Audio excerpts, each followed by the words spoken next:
Sure. Ladies and gentlemen, welcome to the Whiskey Wednesday show once again with Ken Tizzard, your host.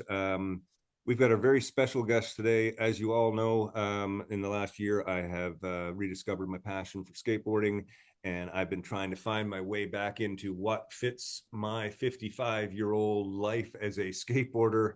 And it's been a really interesting journey. Last year, we started out with Yo-Yo Schultz, who was a old school freestyle skater and one of my idols. And we had a great chat with him. And that led me into a whole bunch of things over the last year, which recently ended off with a message from Yo-Yo to me saying, "Hey, I think Tony Gale would be a great guest for your show." And I reached out to Tony just this week. And as we were planning this sort of skateboarding thing, I've had a few other skaters sort of shuffling around. We did the MLM thing. Tony's been on my radar for a while, and I'm really lucky. He, out of the blue, he got back to me. He said, "Absolutely, I heard you play a Weaker Than song, and I thought this is great." So I'm in, and he set up the time, and he's here with us today. And I just want to start by saying, usually the whole idea of this segment is when I call people that I know and I say, "Hey, what are you at?" And they kind of just catch up on what we're going on, and I share it with my Whiskey Wednesday audience. But with somebody like yourself, Tony, who is a figure that we'll have the same casual conversation, but I often like to sort of do a little bit of research to try and kind of put into perspective who I'm talking to. And I started that with you, and it just turned into pages and pages and pages of notes. Um, everything from um, everything from where you came from to how you got into skateboarding, how you got out of skateboarding, all of the championships you've won from, I believe you won the first place pro at the UK Roundup in 2017, was it? Yeah, I won a few of those. Yeah. There's a bunch of them. You got first places, Mm, you got first seconds, you got second at Paderborn in 2015. Anyways, there's so many things there. And then as you go further, you realize that you're running a skateboard company that's helping keep freestyle skateboarding alive in the UK. hmm And then you're working with Seismic Wheels, which, by the way, I got up here on your recommendation, and they are, no offense to Witter and all the wheels that I like that he makes down at Decomposed, but the Seismics are blowing me away. Anyways, Yeah. so I'm really lucky to have you here today. And let's just start by talking to some of the audience. This isn't a skateboard audience that we're talking to. It's a I don't even know what it is. I don't know who my audience is. They're just people who like to tune in every week. Um, what got you into skateboarding? At what year and how old were you? Okay. That's that should be an easy question. It, Yeah. it isn't really. I, for context, I mean, I'm English. The accent gives it away. I grew up in a working class former mining village. There was like nothing. There was no one, right? And it was Christmas '99, and my sister, who now, I mean, she was living in New York at the time. She now lives upstate somewhere. She was coming home, and she said to me on the phone, like, "Hey, Tony, like, what do you want for Christmas?" And out of nowhere, I was 11 years old, and I just said, "I want a skateboard." I didn't really know why. I was just this useless, like, I was no good at anything athletic. I was skinny. I had an undiagnosed autoimmune disorder at the time, and like I was clumsy. I would trip over anything. My mum was furious. Like my mum was ready to murder her. And yeah, like I just wanted to do it. I wanted to prove I could do it. It was never about, I guess in hindsight, like the Tony Hawk hype machine was just kicking off. He'd kind of landed the 900 that year, I believe. Um, But like, in the middle of Derbyshire, like we didn't know any of that. We were so far behind. Like I'd only just found out that Nirvana was a thing, and Kurt was already long dead, right? So I always joke that like that village is like 10, 20 years behind the rest of the country even. But yeah, I just saw it as a challenge. It was something that I was like, you know what? I want to do that. I want to prove I can do that. Um and I did, and I had a lot of fun, and I'm still Mm. here. So that was in 1990, 99. 99. hmm Okay, so you're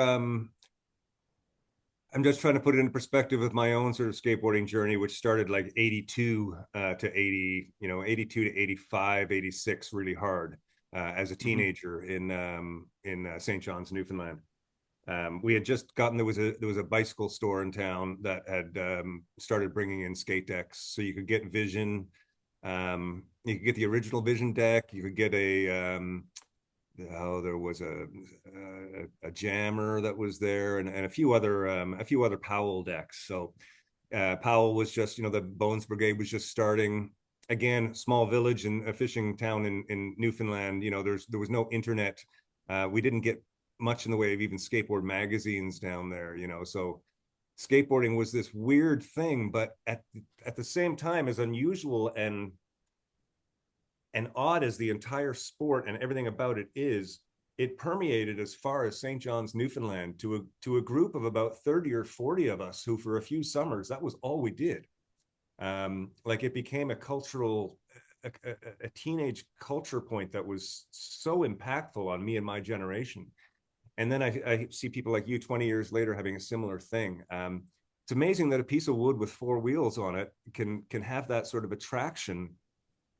And when I gave up skateboarding, like, I kept skating until I was about 30, and I was on tour in Australia, and it was a big tour. The band that I was playing with was doing really well at the time, and there was a lot of people relying on us every day to get on stage. And I had a bad fall on the street, and I ripped up my arm up, but I didn't break anything. But it got me thinking, what if I'd broken my hand? I couldn't play the shows, and all these people I'd be letting down, and years of work. So the fear got into me, and I kind of decided it was time to give up skateboarding. But in the 30 years that happened after I kind of backed out of it and I got lost in the tour bus, um, coming back to it last year, I can't believe the stuff that happened in skateboarding. Like, from when I left it in the sort of, the mid 90s, and kind of said, that's enough of that. And then when I look back, watching the videos from the stuff that the people were doing in the 90s, the way that the kids were hitting these stair gaps, and it was all about pain and fear and overcoming, both. And then the stuff that happened in freestyle. And now, getting to know people like yourself, it's amazing. It's amazing to see the changes that have happened. Now, you've been a forefront member of the freestyle community, to the point where I imagine your life is completely revolved around skateboarding and every element of it, from social to business. Is that correct to Pretty, assume that? yeah, pretty much. I mean, you kind of alluded to it a little bit earlier. I have my hands so full all the time. There's just constantly spinning plates. That's the way I refer to it. Like, I'm just spinning plates because there's. Yeah, let's go a little bit further back. So I got involved in skateboarding, quote unquote, professionally as a teenager.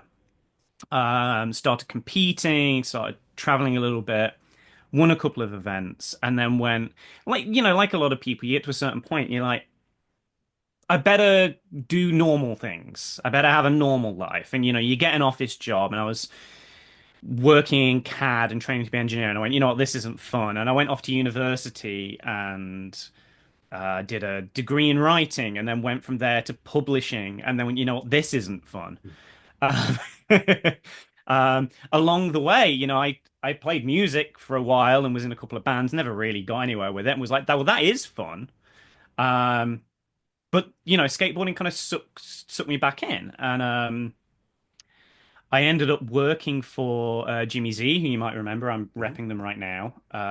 So I worked for them in their London office for a while, and they are linked to Maui and Sons, who are another big 80s brand. So I worked for them for quite a while. So that got me into the skateboard industry proper. Um, that was 2014. So worked for them until like post Brexit 2017. They pulled out of England altogether. So 2018, I'm like, they finally closed the office. Okay, what do I do now? And there was just all these kind of things all seemed to line up at the same time. I lost my job with them. Um, Moonshine's previous UK distributor partner, whatever, he was closing up shop. Dan Gesmer over at Seismic, like, he'd been looking for distribution in the UK for quite a while. And it's just one of those things. Like sometimes everything is kind of all pointing to the same thing, and you're like, okay, well, I guess I'm doing this. And I Yeah. started Offset Skate Supply. Started working like tightly. I was a rider for Moonshine, and I was running the freestyle team, and I was designing all the decks. And so I just kind of took on more of that role. Got into like the production side of things a lot more. Also, like while I'm doing all this, I'm building out this website, Freestyle Trick Tips, to teach people skateboarding. I did a whole year of touring shows as well, which Hmm. frankly was huge burnout. Like massive respect to musicians who live on the road. Like I did that for an entire year, 3 shows a day, every day. Like, oh God, it's exhausting. Hmm. So, kind of doing all of this different stuff, and then more and more just kind of piles up. So, the most recent one, myself together with a bunch of other people, Marius Constantin in Romania, Holden in the US, Łukasz in Poland, a whole bunch of different guys. We're bringing back the World Freestyle Skateboard Association, which is a Hmm. big part of what got me into freestyling. The World Freestyle Skateboard Association, founded by Bob Statten and Lewis Orkisson back in, I think that was officially founded in 2000, maybe 99, sometime around that. But that provided the initial kind of impetus for the regrowth of freestyle. Like for those who don't know, like freestyle was completely dead in the 90s. Yes. It was murdered, right? It didn't just die off. It was intentionally murdered, right? So Lillis and Dan Gesma were running the INFFS, International Network for Flatland Freestyle Skateboarding, which was basically just like a newsletter. Right. They were doing that through the 90s to try and keep people connected. Bob Statten starts up the WFSA. Bob Statten was a skateboarder from the 60s who he had some connections and some influence in the skateboard industry and wanted to try and bring freestyle back. So he starts the World Freestyle Skateboard Association, partners with Lillis.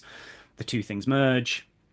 They start the F forum, an early web forum that really like helps become the Hmm. center and the hub of everything. And they kept that going for quite a long period of time. Bob Statten sadly died of cancer 2011, I think.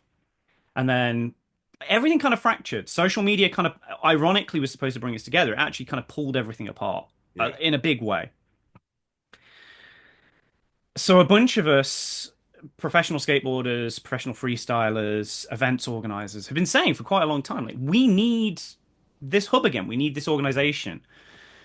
And eventually it just is kind of like with the offset thing. It's like, well, everything's pointing to it, and I'm here, and these guys are here, so I guess we're doing this now.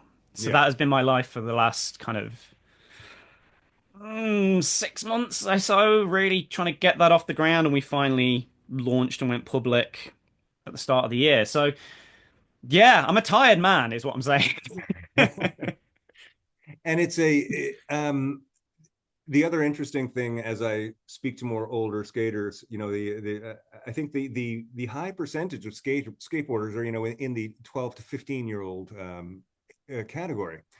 And when I start talking to people in their 30s, 40s, and me now being 55 and talking to skaters in their 50s and 60s, I'm becoming acutely aware of the different stages of life of a skateboarder.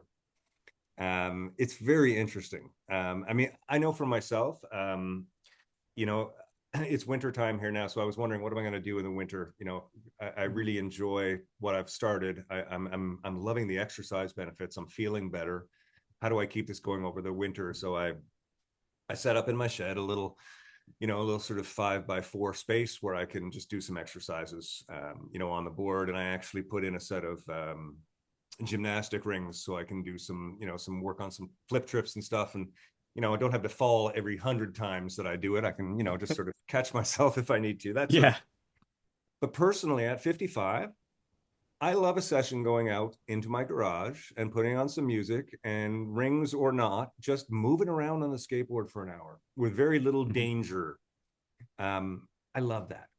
I also love going to the park. I still love getting in the bowl. I took a nice 7 foot drop last year and smashed my hip pretty good, and it put me out for a while, and it really got me thinking about why I was doing, sort of those type of things. But my takeaway on it is that as I'm getting older, the aggression fear part of it is kind of diminishing for me, and it's really becoming more about the finesse. Yeah. um, I feel there are certain skateboarders that I would much rather watch just do a 360 than some gangly 16-year-old doing crazy footwork down over 11-foot stair, an 11 stair Yeah. gap. But there's no grace to it sometimes. It's just there's so much anger and energy, and just there's it's just like that teenage thing. It's just like just go masturbate and that whole thing. um so it's been a really interesting job for me this last year, watching that from the perspective of myself at 55 as opposed to when I was 15, and also the people I've been speaking to. At your age now, how does that has that changed with you at all? Do you find an age change with your skateboarding, or a maturity? Yeah. Yeah, I think maturity more than age. I Yo-Yo Schultz, who you interviewed previously, he said in a conversation somewhere online, it takes he at least 20 years to really start to understand freestyle. And that really angered a lot of people because, you don't like the idea. It's really unpopular that like, oh, I love this thing and I do this thing and I know all about this thing. I know all the tricks. Like, but you don't really understand it. You can know something and not really understand it. So what I found in myself, and I see it in a lot of other freestylers, regardless of age, um, your first, 5, 10 years is like, oh, look at the trick, look at the trick, look at the trick, look at the trick. I did a trick, and it's, oh, I did a rail trick, I did a rail flip, I did a Casper, I did a pogo, like and there's a lot of I wish I could remember the philosopher. I want to say it's Roland Barthes, but it's the spectacle of the new, Mm, right? And it's kind of like the Emperor's New Clothes sort of thing. Like you're constantly looking for this new and exciting thing. Oh yeah, it's so new and it's exciting, it's brilliant. And the problem is that when you're constantly chasing that, it's hollow, right? There's nothing beneath that, and eventually that excitement about the new thing, it's the same with commercialism. Like you go out, you've got to have the newest phone, you've got to have the newest camera, you've got to have the newest whatever. Like you're always looking for the newest thing, and if there's no substance underneath that, if there's no real passion and love and like grace underneath that, mm-hmm, then when that spectacle of the new fades away, you're just what's there. So as you get more experienced, as you mature a bit with this art form, culture, community, whatever it is you want to describe this as, you start to appreciate those nuances, the subtle mm-hmm, things, the grace, the movements. So, I grew up really admiring the guys who rolled, the guys who went fast, the guys who did the big stuff, like Daryl Grogan doing double M80s, and mm-hmm. um you look at a lot of the Japanese scene now, like Ike Nagao, love that kid doing like 900 big spins, which is just Yeah. ludicrous to anyone who doesn't skate. So if you imagine your boards here, like a shove it, the board turns 180, it just changes ends. Mm-hmm. Every single time you add an extra rotation into that, so you go from 180 shove it to 360 shove it to 540 shove it, every single one of those, the amount of extra energy you have to put in, it's not linear. Mm-hmm. Like it really like skyrockets. Um, so with the right teaching and with the right support and the right thought, like I used to coach skateboarding. I've taken someone from being first time on a skateboard to doing a basic 180 shove it in the Mm-hmm. course of a day. Like Yeah. that is possible. It That's is huge. possible. That's a huge gain, though.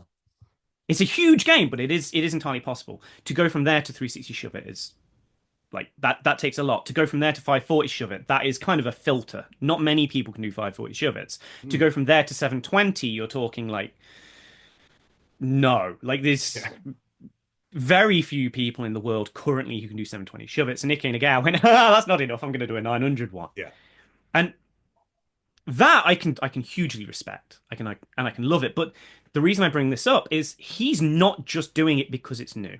And Hmm. he's not just like kind of landing on it and scram like it looks terrible. Like no, the kid is flowing. The kid is going fast. The kid, and it's that makes the difference. It is the smoothness, the consistency, the style of it means Yeah. way more than the trick. It is amazing, and I'm noticing, freestyle seems to have really come back and landed on its feet. The rebirth of freestyle, or the state of the community right now, seems to be very strong. From my sort of layman's awareness of the scene, it seems like COVID, I think skateboards sort of became popular again during COVID due to its personal nature. And I think that anybody Mhm. who ever skated probably thought, this is something I'd like to do again. Sure. And I think that that's when freestyle really made a big comeback too. And I noticed in my social network, I started seeing more of it there too. But there's something happening in the Japanese culture. They've really embraced it over there, and they are doing it with a grace and style that I'm not seeing everywhere Uh-huh. else. Well, I think for freestyle in particular, like this is a subject that I'm quite passionate about, obviously, because I'm invested in it. Um, Japan is a really unique case. So freestyle has come back not out of the blue, not purely by chance, but like it has been a fight. Mm-hmm. Hard, hard fight. Like really a lot of work has gone into this. And there's been a lot of having to reinvent the wheel. Like talking about Britain in particular, we had historically, kind of being a bit reductive here, but we really had like three significant British pros in freestyle Okay. in the 80s. We had Mac, who is Scottish and absolutely, to put it bluntly, batshit crazy. I love the man. Love him to bits. Like, he's great. We had Shane Rouse, who is very much the seasoned professional, Mm-hmm. former world champion, took everything very seriously, and berates me on a regular basis whenever we skate together. Again, I love the man. And then there's Don Brown, who out of the three was the only one that went, England's a bit shit, and went to America instead. And as a result, like he had arguably a much better career because being in England in the 80s, like no one was paying attention to you. Mm-hmm. Um, but what that meant when freestyle disappeared in the 90s, none of those guys were around. So my generation comes up, end of the 90s, start of the 2000s, and we were working blind. Mm-hmm. We had no idea what we were doing. We were basically having to reverse engineer stuff. We're looking through archives. We're looking at, old photo sequences in old Thrasher magazines. We're looking at like old PAL videos and things like that. And, like, how does this work? That's hard. And it's not just Britain that was doing that. Like Marius Constantin in Romania, like he started skating in the mid 2000s, and there was nothing in Romania. Like he built that scene up like blood and toil, Mm-hmm. blood, sweat, and toil. Like he put a lot of work in. Um, Japan is the exception because all the way through the 90s, a lot of the skaters there, especially the Fugees, Masahiro and Mm-hmm. Toshiaki, like they kept going. So you get to the early 2000s when I get involved in freestyle. Like I found out what freestyle was in 2001 and was like immediately like, yeah, doing it. Um, and like I say, we're all scrambling around just trying to figure out how the bloody hell kickflips work. And the Fugees, they still got their scene. And they were Mm-hmm. putting out these incredible videos called Marvelous, Marvelous 1 and 2. Highly recommend if you get a chance to watch them. Still incredible skateboarding, like to this day. Okay.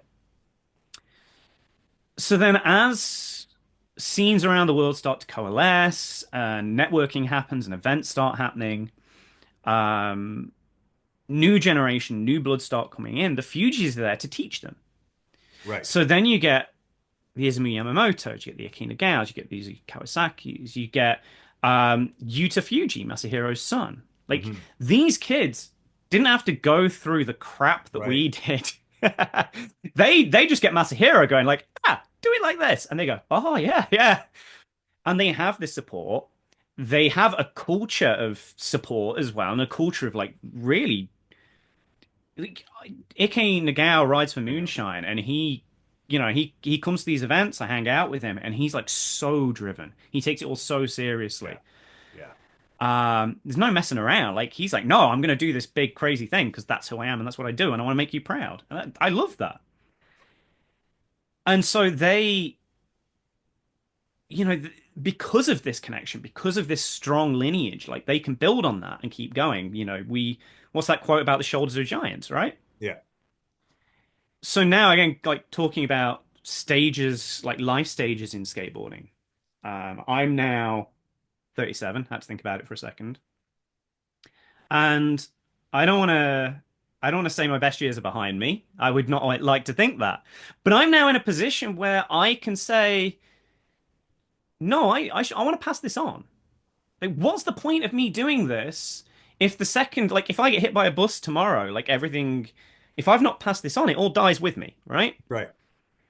So I want to make sure that the things that I've learned, I can teach other people, and the stuff that I've benefited from, I can pass that support on, like the events and the all the hard lessons that I did, I should be able to help people with. Hmm. Through my position at Moonshine, being team manager and designing these boards, like I can take Ike and I can take Carmen Yanitsa out in Romania. She's an incredible skater, like one of my favorite skaters in the world, and I think she's still 15. I forget whether she's turned 16 yet. She's world champion at that age in the women's division. Wow. So I'm like, look, I want to support this kid. We gave her a pro model and I surprised her with it. And it's like, look, I our position as skaters, pros, to me, if you're a pro skater, you should be lifting people up. It's not Yes. about just like presenting yourself. Like, no, a pro is the thing that holds the whole scene together. We Yes. build it up, and that rising tide should lift all boats, right? Hmm. Exactly. It's a really interesting perspective, and I kind of got the when I spoke with Yo-Yo last year. Again, like I said, missing those couple decades of skateboarding, I knew that freestyle had kind of gone by the wayside. Um, See, I guess my relationship with skateboarding was weird because, like in '83, when I was so in '83 or '84, I was skating. There was no internet. I mean, there was nothing of that sort. What any information you got was from rumor or myth more than anything. Mm. Um, and then coming back, like the internet has gave skaters a place to exist. Um, but talking to Yo-Yo, I realized like what happened with the freestyle community and freestyle skateboarding, and it's amazing to see the passion that you all have, like people like yourself, and there aren't a lot. I would say that sort of, I don't know, and you can correct me on this, but it seems like worldwide there are 20 or so key people, companies that have been really fighting to keep freestyle alive. Whether it's setting up distribution companies or putting teams together and stuff like that. And when you're talking about a sport like this, that's a pretty small number of people to be keeping something like this alive. Yeah, yeah. I mean, it is bigger now than it's ever been. There's more people Yes. involved in it at all levels now than there's ever been. Um, in the early 2000s, there were. I mean, when I started, there was really three companies making freestyle boards across the entire planet. Um, Casper Industries exists at that point, but they didn't exist long. They only really made one board. So you had Outlook, Capital, Reverse Freestyle. Then along comes Skate Kings a bit later. Um, and then, out of that, nowadays, I'm going to end up missing someone out, but, you mentioned MLM earlier, obviously Moonshine. There's Cyrus in Hungary. There's Never Enough in Germany. There's Waltz, Decomposed, Mode, in the US. There's Proto Style in Malaysia. There's M80 in Japan. Like there are, there's definitely some that I've forgotten, and I apologize if I have. Like my, yeah, Yeah, I don't mean it. I'm not slighting anyone by saying it. It's just, yeah, there are more now. There's a lot more. yeah. But I think one of the most important things, though, is that all of these companies that I've named, they are freestyler owned and operated. Yep. We Freestyle is the single most punk rock part of skateboarding, Mm. where you look at companies like Independent or Santa Cruz or these things that have been around for a long time. They're owned by big corporations. They're owned by big money investors. And Mm. they are presenting this idea of teenage rebellion as a pre-packaged thing that they can sell. It's a consumer product, Of right? course. And it's very, very carefully manipulated to be like, yeah, look at you, you're so cool, you're so aggro with your, whatever. Like, no, no, you're not. It's just, it's a plastic punk, right? Yeah. It's the I love the Sex Pistols, but it's closer to what Malcolm McLaren did with the Sex Pistols than it is, Black Flag, Yep. right? Oh, oh yes. Yeah, no, absolutely. 100%, right? So I look at freestyle now, and like there's been attempts within and without of freestyle to change that, to sell it out, to commercialize it, because money is everything. And there's people also like fiercely fighting that. I'm obviously one of them because the second someone else owns this, the second someone else can make money out of this, they misrepresent it. They don't Mhm. understand it. They sell it out. They change it. They compromise it to make it something easier to sell, and then in doing so, you've lost what you've got. Yeah. So I view freestyle right now kind of like the East Coast punk scene of the 80s, the Discord records, the Fugazi, that sort of scene. Like, we own this, we control it, we distribute it, and there's a beauty in that. There's a power in that. I'm very proud of the fact that we've managed to do that. You look at what that's achieved as well. Christian Heiser, who runs Never Enough Skateboards out in Germany, Germany. he starts doing these competitions, Euro Freestyle. I think the first one was 2019, maybe. And that grew and that grew and that grew. And last year, World Freestyle is perhaps the first freestyle contest in all of history to have more than 100 competitors. Mm-hmm. Yeah. It's I heard that. huge. Absolutely. I've never seen anything like it. And impressively, yeah, I mean, he had sponsorship from the town, Brandenburg, and he had sponsorship from outside companies. But none of those had sway over what he did. None of them had sway over his Right. event that was run by skateboarders, Yeah. staffed by skateboarders, for skateboarders. That's the way it should be, right?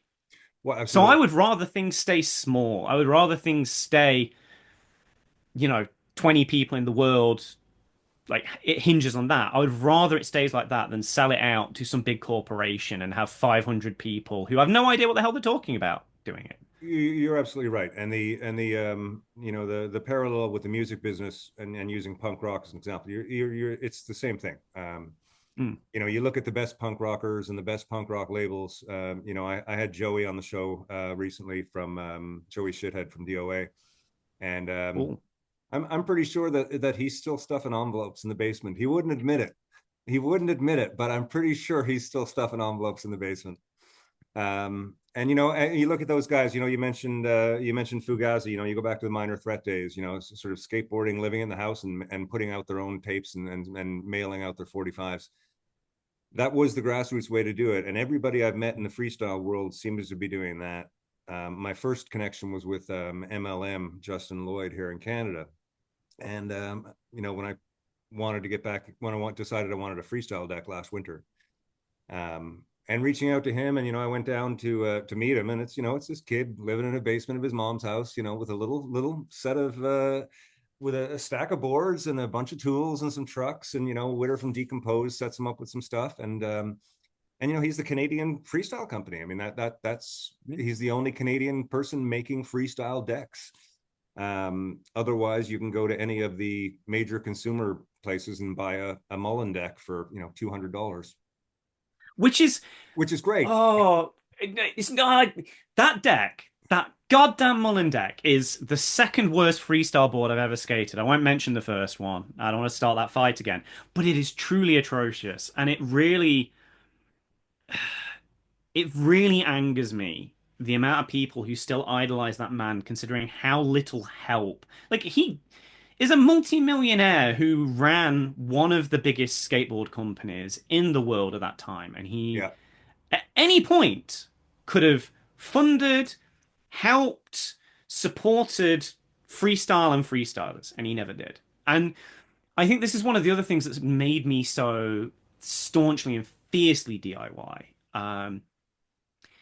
I I don't want to sit here and like shit talk anyone in particular, which is, um, but I remember having a conversation with Kevin Harris, hmm, who, for those who don't know, he is a Canadian freestyle legend. As a skateboarder, like I really loved his skateboarding. Like I really loved his parts. He ran or co-ran an event called the World Roundup in Vancouver for quite a long time. I went out to that a couple of times. Um, and one time in 2016, we're sitting around, we're having pizza, like Boston pizza, terrible pizza joint, do not recommend. But there's a lot of us around this table, and Kevin Harris is sat next to me. And bear in mind, like I'm working in the skateboard industry at this point in England, and he's running Ultimate Distribution, the biggest distribution company in all of Canada. At that time, he's now sold it off. And skateboarding has a tendency, like as an industry, as a business, it tends to do this: dips and troughs and dips and troughs. You get one big wave and then it disappears. And I genuinely think the biggest reason for that is that skateboarding has been marketed as a monoculture. okay, So what I was saying earlier about it being packaged up, teenage rebellion, bump, there you go. That's the thing. So this is very much a construct of the late 80s, early 90s. Steve Rocco in that era realized they can package up street skateboarding as an identity of rebellion. Like, look, we spit and we swear and we smash things. Rah. And they sell that to kids. And right, that works. And they make a lot of money off this. But it's not sustainable because those kids then age out of it. yeah, And there's nothing for them from that point on. And I've had multiple people throughout the skateboard industry who've said to me, like very respected, very big kind of influential people, they say, we really like what you're doing. We really like you as a person. We like you as a skateboarder. We like freestyle, but we don't want to support freestyle because we're worried we'll lose our core market. We're worried we'll lose right, street skateboarders because it goes against this prepackaged thing.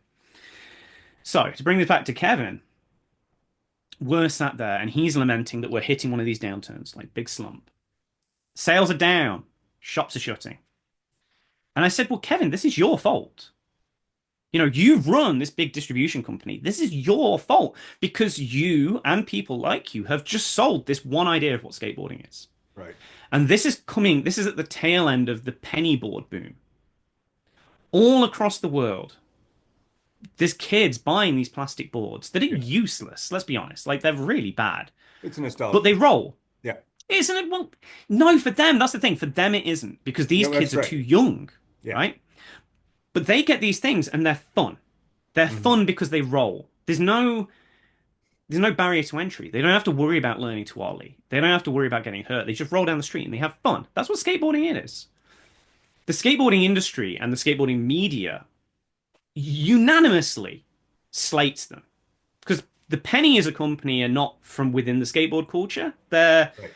like businessmen from Australia or something who saw this opportunity. Yeah, And the skateboard culture, skateboard industry derides penny boards as not being proper skateboarding.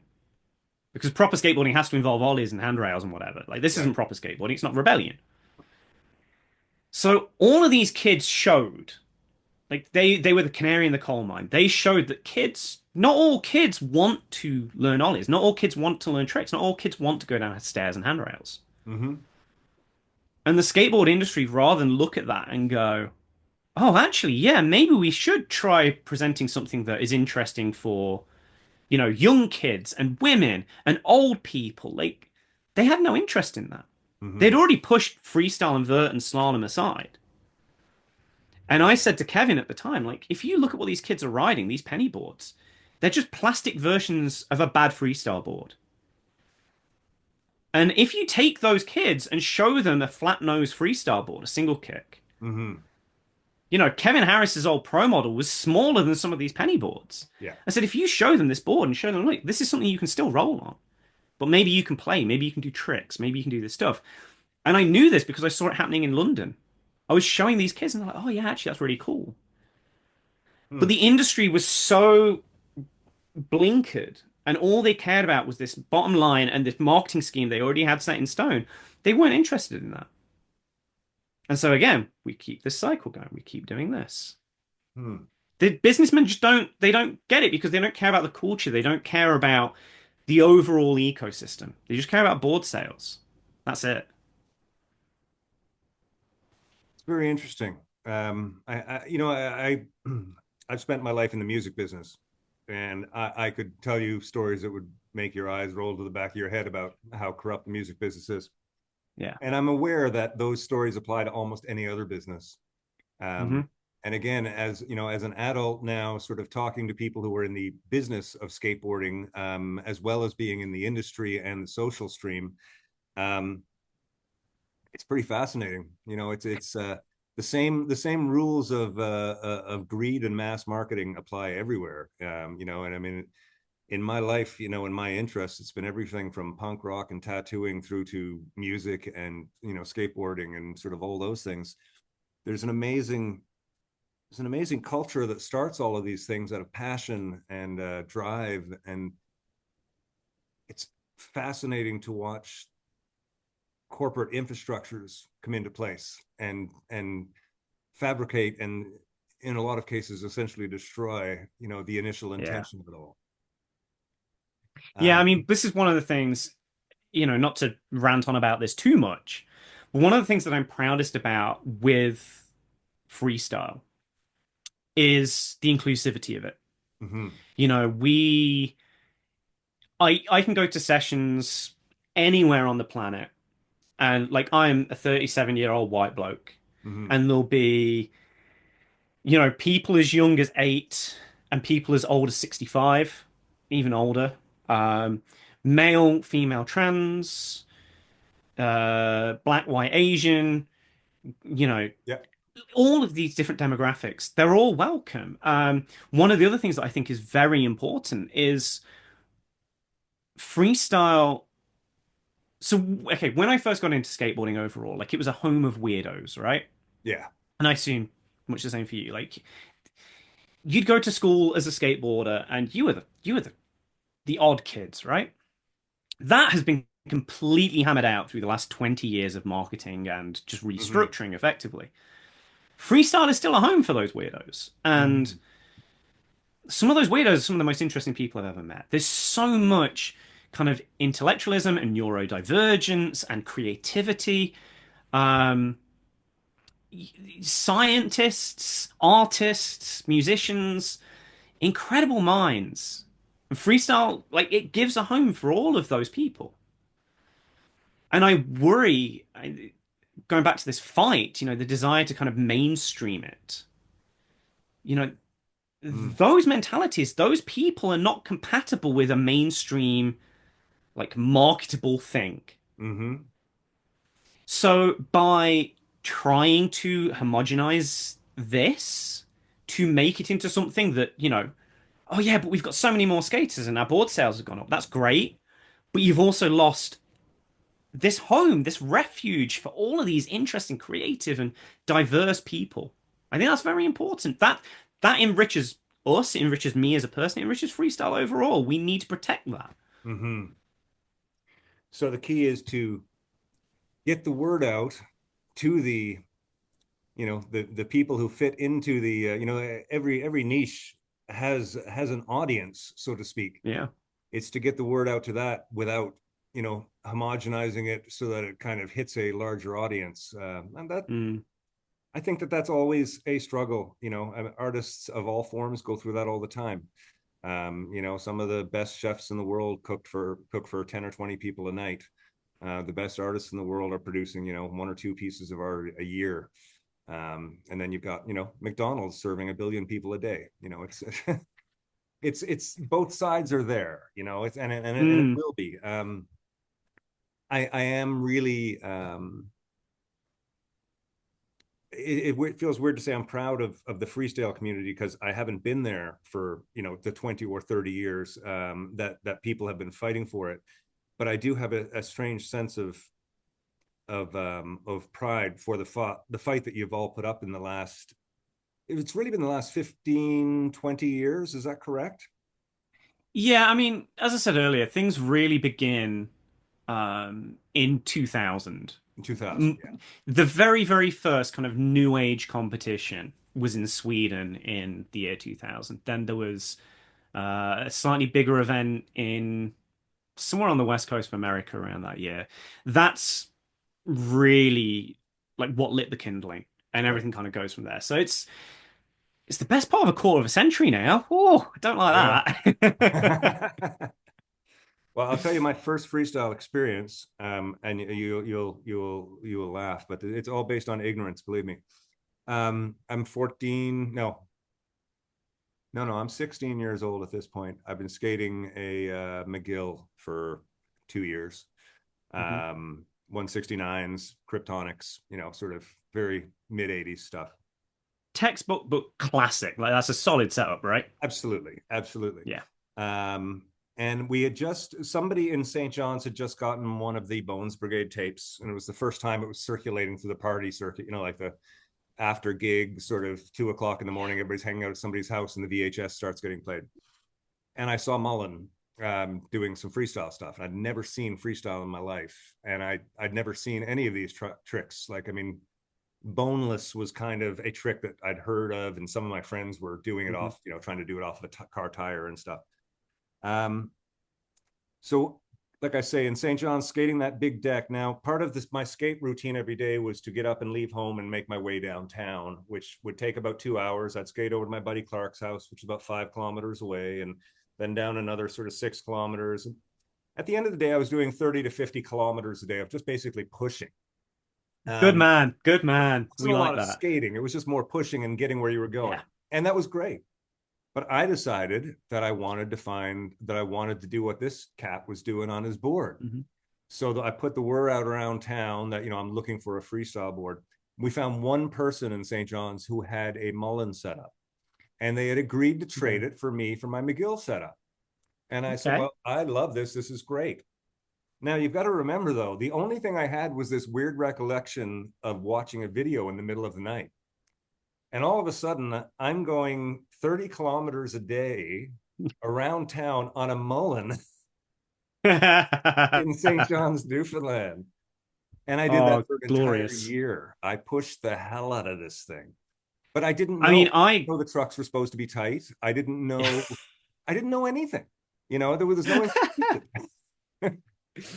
So it's funny because my first was relatively similar. Um, Obviously the internet existed, but I mean, it's not like you had video on tap. You can just pick up your phone and be like, "Oh, Instagram, what's this?" right. Um, and I had no interest in street skateboarding at all. Still don't. Like it just appeals to me not at all. I wanted to skate vert. There was no vert ramps anywhere for miles. It just wasn't happening. So, like you, I was pushing miles on Yeah. my board. On these, I remember I had these rock hard, like generic street wheels, as was the way in the 90s. Mm-hmm. Couldn't get anywhere. My sister actually got me some Kryptonics. Game changer, being able to Totally. push. Yeah. So I was just gunning hills like a madman. Like 12 years old, just hanging on for dear life, going, but having the best time, right? But still, every Saturday there was this TV show, Saturday morning, here in England called Rad. And it was so British, like taking the piss out of everything. It was hilarious. And the guys who made that, they bumped into Dan Gesma, who runs Seismic, in London. Mm. So they interviewed him about freestyle and got him to do some bits. Now, They also, I think, if I remember right, they intersperse some of his famous section from Powell's Public Domain, Mm. which is really out there for most skateboarders. Gesmer started out doing relatively standard freestyle, but he's an incredible mind. Like he's so smart. He's got a degree in like engineering or mathematics or something along those lines, and he's written like proper academic essays on ballet. Mm. So he was trying to take ballet and put it on a skateboard. And Ah. yeah, it's wild. It's really kind of Yeah. interesting to see, and a lot of people hate him. A lot of people really hate what he was doing. So yeah, anyway. So Gizmo was doing this crazy ballet stuff, and a lot of people looked at it and was like, what is this? But to me, like I'm this 12, 13-year-old kid, working class, old mining town, and I just see this, I'm like, I had no idea any of this was possible. Like I had no idea any of this was a thing. Hmm. Um and he was just doing in this interview, he was just doing hang 10 nose wheelies, like 2 foot nose Yep. wheelies, and some 360s, maybe. I think he probably might have done a handstand or two. I forget. And I was like, that is wild. That's cool. And I went outside, out the front, and tried to do a 360 and promptly fell on my ass. Like I just couldn't do it. But that's the seed. That's what got me hooked. And like I Yeah. could go in and try and find someone to talk to about this. Like, the internet is the thing. There must be some of this out there. Um, and yeah, it got me into the community. But I mean, like, I couldn't get freestyle boards at all in England Hmm. um, until Moonshine started up. I think Moonshine Skateboards started doing freestyle 2015. Until then, you just couldn't get freestyle product in England at all. I was Right. having to import it from the US. Like it cost a fortune. It just was Yeah. not accessible. So we're doing this on street boards and having a bad time of it, and it looked horrible and was just not good. Um, but even now, I mean, my board, people are terrified of it because, I'm still it's a freestyle board, like it is. It's 28 inches long, it's 7 inches wide, well, 7 and a quarter, Yeah. completely flat in the middle, double kick, no concave. Yeah. Zero concave. Um, That's interesting. I like the sound of that. yeah, Yeah. Keep that's the going. way forward. 100% way forward, but we'll get onto that in a second. Okay. But so I'm riding this thing that is very much a freestyle board, and I use slightly softer wheels than most. Like I had to argue with Gesmer for ages to do a 95A seismic wheel Right. because I want to roll, right? I want to go fast, I want to roll, I want to go smooth, and I keep my trucks kind of loose. Hmm. Like by street standards, those guys think they're still firm because they don't flop around everywhere. Right. Every freestyler who's ever got on my board is like, "What are you doing?" Yeah. Because I like going fast. I still go bomb hills on that thing. I Yeah. still push miles and miles and miles on it. Like the act of rolling is skateboarding. If you're not rolling, if you're not going from A to B, you're missing something. Hmm.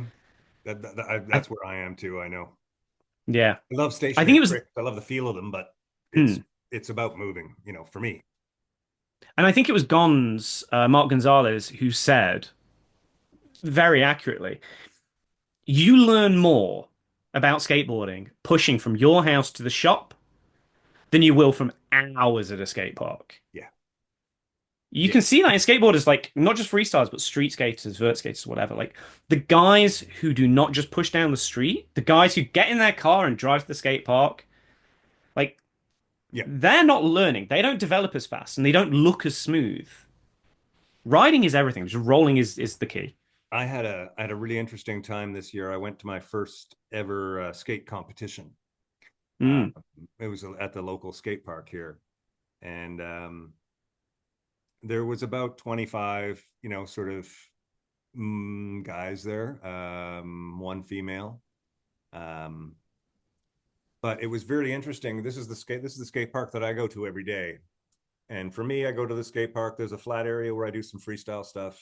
And then I roll around, I hit some banks and some, just sort of up and down. I go to one area and I go to the other area and I go to the other area and I go there. And then I get in the pool Mhm. for a bit. But this is the first time I've seen people come into the park, mostly walking with their boards in, and they all go to one area of the park and they stand there and they form a line. And then they wait, and then they each take their time and they roll and they jump on their board and they do one or two pushes and then they do a trick. 8 out of 9 times don't land it, but that's the usual. and then they pick their board up and they walk back and get in line again. And I watched Yeah. this for an hour and I went, what the fuck is everybody doing? Why is nobody skateboarding? Like, what's happening here? Um, Oh, and that mentality of just kind of stand, push, do a trick, either land it or not, and then get off your board and turn around and walk back and do it again. I don't understand it. I mean, it seems like the kids like it because they were doing it for a long time. yeah, I mean, whenever you go to any freestyle competition, you do get the stationary kids. You do get the kids who, for one reason or another, have never bothered learning to roll. They've never really pushed down the street. Um, fun side story. Nick Ballou, who is one of the world's best freestylers, like Okay. absolutely incredible guy, right? He lives in Utah, middle of goddamn nowhere. His dad bought a shipping container, put a floor in it, so Nick had always got this place to skate. So Nick is doing all his skateboarding in the shipping container. He never pushed anywhere. And he come to stay with me some years back now. I forget, 2016 maybe. He was 17 years old. First time out of North America. Um, of course, I'm pushing everywhere, and English road surfaces are famously terrible. And this poor little Utah boy is just horrified, like very much struggling to keep up. I like fell over so many times. Yeah. He was just eating shit left, right, and center. Um, but yeah, I mean that's not uncommon with freestyle. And you go to events, and like you say, you turn up, and they'll be positioned in a circle, like all facing each other doing rail tricks. Like Yeah. they're dancing around handbags or something. I'm like, what are you guys doing? There's all this space. I went to Romania. Like, I love the Romanian scene. I love those guys. Marius Constantin finally got his town to build this huge skate park in Slatina. And Slatina is not a particularly wealthy place. Romania is not Mhm. a wealthy place. They built this huge skate park, like much bigger than anything we get in England. And they built a big freestyle area, perfectly smooth, perfectly flat, massive space. And I turn up and I'm like, and they just like this excited kid, like, look at the space, look at how fast I can go. Oh, this is brilliant. And it's so smooth, I can fall off and just slide, There's there's Yeah. nothing ripping me up. Um, and still, yeah, you've got these skaters, like international skaters. You've got Bryce No from the US, you've got Harry Fisher from the UK, you've got Danny Popescu from Romania, and they're just stood in a circle doing stationary tricks. I'm literally just going past them at Mach 10, just going, "Eh! Yeah, bloody wankers, look at this space. What's wrong with you?" Oh, yeah. Doesn't make sense I to me. have to say, as much as I love doing any sort of a trick, I mean, I'm less than a year back into skateboarding at 55. So, I mean, I'm not doing crazy anythings.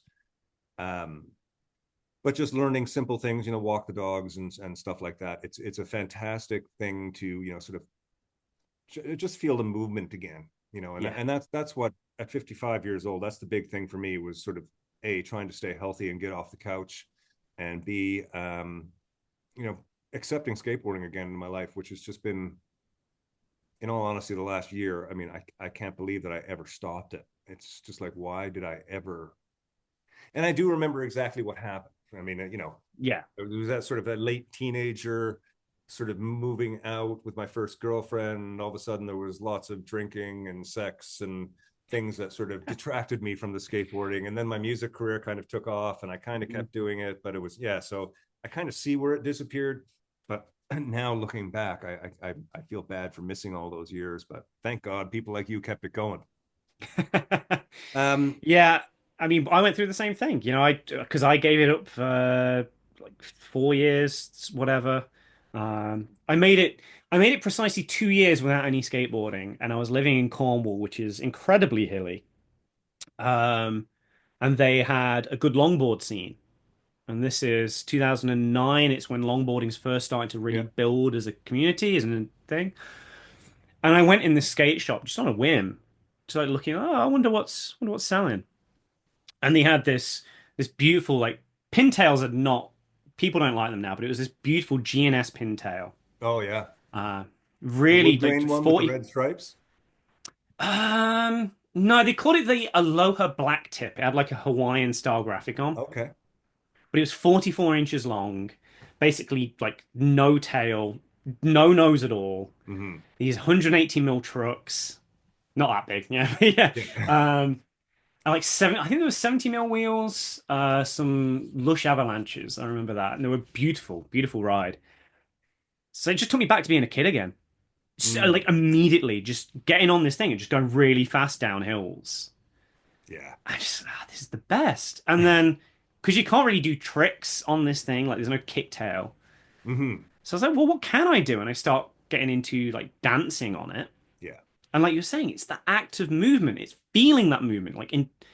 It's so zen-like. So after a couple of years of that, like, maybe I should get the freestyle board back out.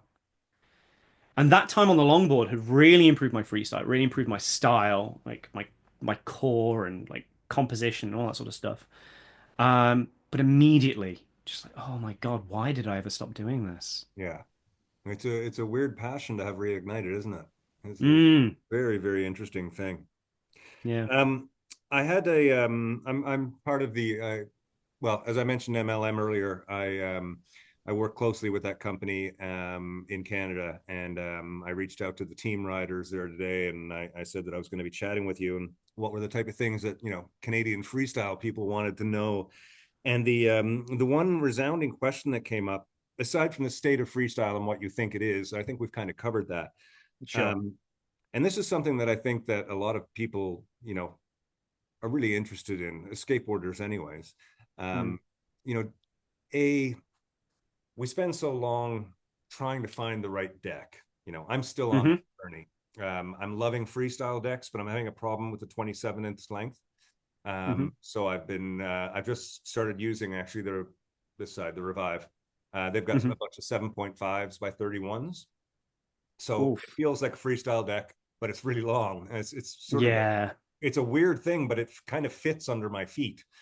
Mm, And then I've been using the Witter, which is the 27. I'm sure you're familiar with the Witter double, but it's a mm, concave. hmm And then a standard 27 no concave flat. hmm Of course, as skaters, we all go through this, trying to figure out what is right for us and all that. You've gotten to a point where you got to design your own deck and put Yeah. out your own skateboard, like not just like, oh, there's a company that wants to put your name on it and you can use one of the Yeah. existing molds. You went through the process. Can you talk to me a Yeah. little about that? How it was, what the important features were, and why you made them? Sure.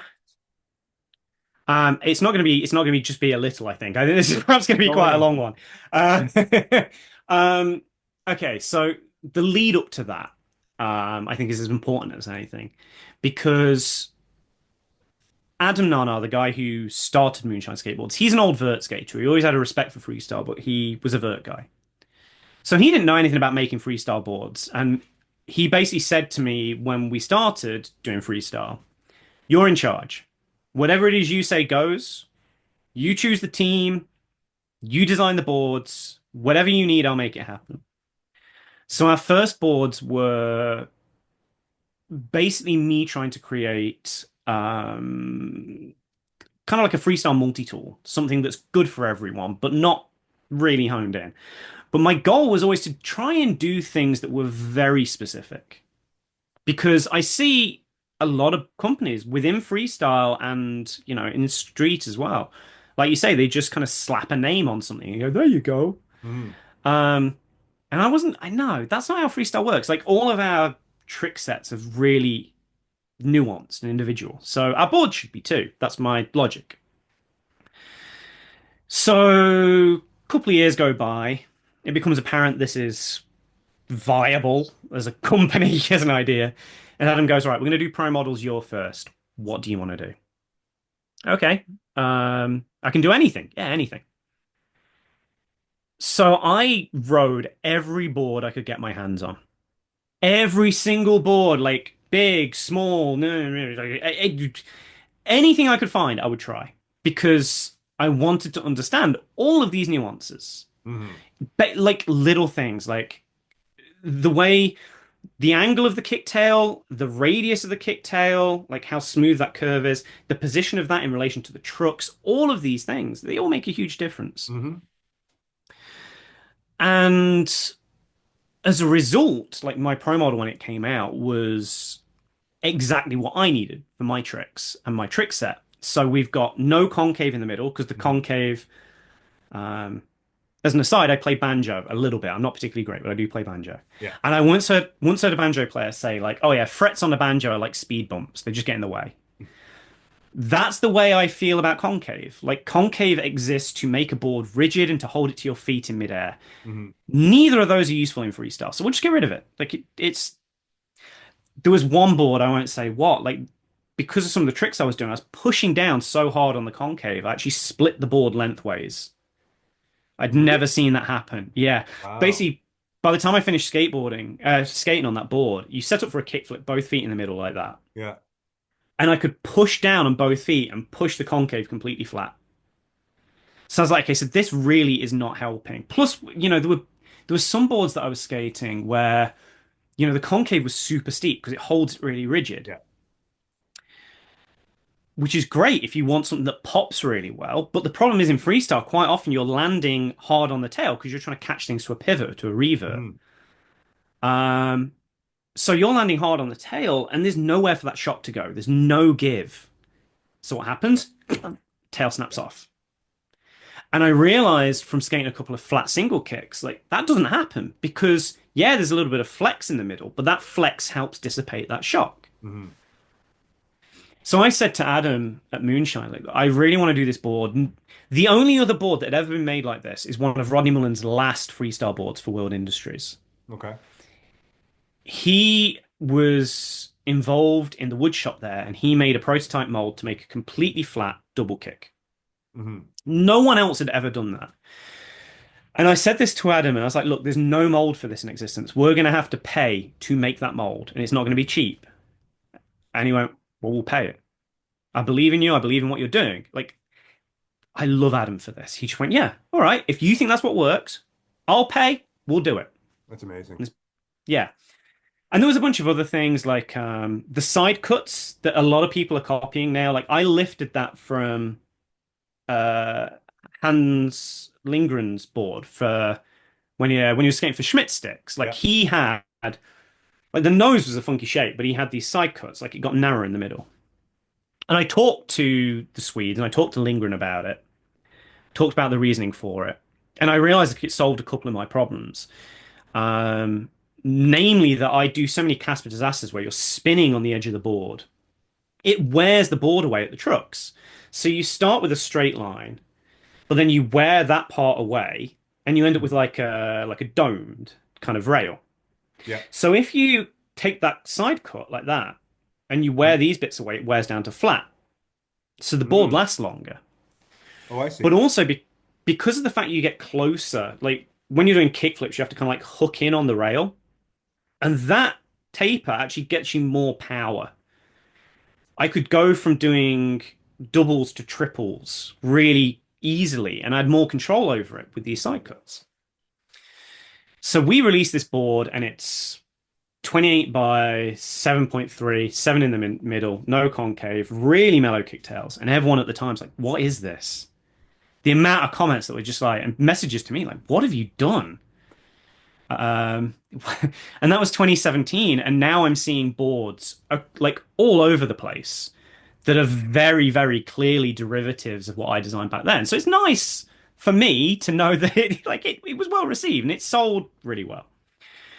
But to bring this back a little bit to a more kind of wide thing, that process of figuring out what worked for me also then helped me learn about what would work for other people. So when it became time for Denham Hill to get his pro model, I could help him dial that in and tweak that.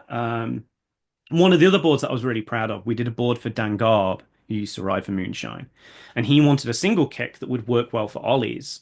And we basically took like a popsicle shape. We got the length right for him and his use, and we actually double drilled the front truck, which is something I took from pull boards. Because I'm like, well, if there's no concave and there's no nose, you can basically put that front truck wherever the hell you want on that mold. So let's double drill it so that Yeah. people can choose what wheelbase works for them. Um, all of these kind of like interesting things that Moonshine gave me the opportunity to play with then means that when customers come to me at offset and they're like, oh, I'm skating this board from company X and it sucks and I don't know why and I hate it. Can you help me pick something? I'm like, well, yeah, I can. Let's talk. And the number one thing that I find, like, if you, the listener, or you can take one thing from this ramble, people are thinking about skateboards wrong. The width, right? Hmm. Width is not determined by foot size, and width is not the most important thing. Width is determined by the tricks you want to do. Hmm. So if you want to do a lot of rail tricks, if you want to do a lot of flip tricks, choose a 725 or a 73, maybe a 74. Any wider than that, you're very much ruining your rail stability. Hmm. If you want to do things where the board wants to stay flatter, like shove it and footwork, go to 7.6. Anything 8 inch above, that is purely designed to stay stable in the air. So that's the sort of stuff you take on vert ramps and street. That has no place in freestyle. It doesn't Hmm. help. But you should never be buying boards purely based on like, oh, I need an 8.25. Well, what's the other dimensions? Hmm. The single most important thing is the wheelbase. Even the length, the overall length, like you're mentioning, you're skating 725 by 27, and I'm like, well, that's great and all. What's the wheelbase? Wheelbase Hmm. varies heavily, even if the length's the same. And one thing I noticed through all this experimentation and through talking with the Moonshine team, if your wheelbase is not suited to your stature, which is not to do with height, it's to do with naturally like how you stand, and that has relation with like hip width as well as leg length and all this sort of stuff. If your wheelbase is wrong, you're going to struggle a lot with a lot of tricks, but you're also going to look bad. Hmm. There's a test that I've been working on that seems to work. Like I need to make a video or something about it. Customers come to me and they're like, I don't know what wheelbase I want. I don't know what deck I need. And I'm like, okay, right. What you want to do? Stand up, look straight ahead, shake yourself out, like shake your legs out so you have no point of reference anymore. And then imagine like you're a soldier and your corporal, whatever, sergeant has said, right, at ease, you stand shoulder width apart. Hmm. That position is your natural stance. That shoulder width, relaxed position, that's where you want to be on a skateboard. So take a measurement between the arches of your foot, like inside to inside, like not midpoint Hmm. to midpoint. And it has to be from the arches, not the toes of the heels, because you're naturally going to do this, right? Yeah. Measure that distance. Do that 10 times and take the average. You've obviously got to measure it in inches because the skateboard industry is stupid, but like measure that distance in inches, take the average. That is your starting point. That's the wheelbase that's going to work for you. If you go longer than that as a wheelbase, you're going to feel like you're stretching all the time to reach both trucks. Yeah. If you're shorter than that, you're going to feel cramped. The amount of people I've told that to, and they've done that measurement and they've gone, oh, actually, it's like 13 inch. Oh, it's 11 and a quarter inch. Like it varies wildly. Yeah. But then they try a board with a wheelbase that matches that natural stance and they immediately look better. Hmm. 100% every time. Um, and yeah, people just don't think about wheelbase. People hyperfixate on length and width, but no, the wheelbase is everything. Get that dialed in.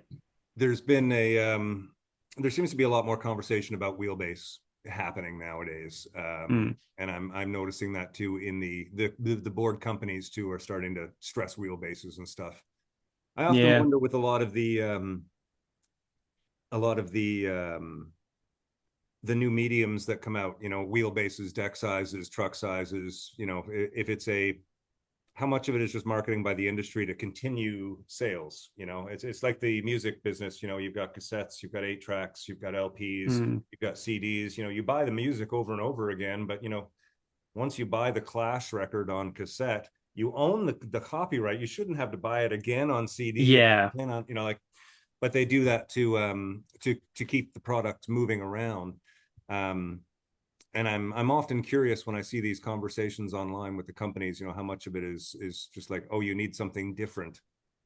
Yeah, I mean, there's so one of the most disappointing things I ever learned from being involved in the skateboard industry in any capacity is that quite often, and I'm talking about street skateboarding here, this isn't really a thing in freestyle, thankfully.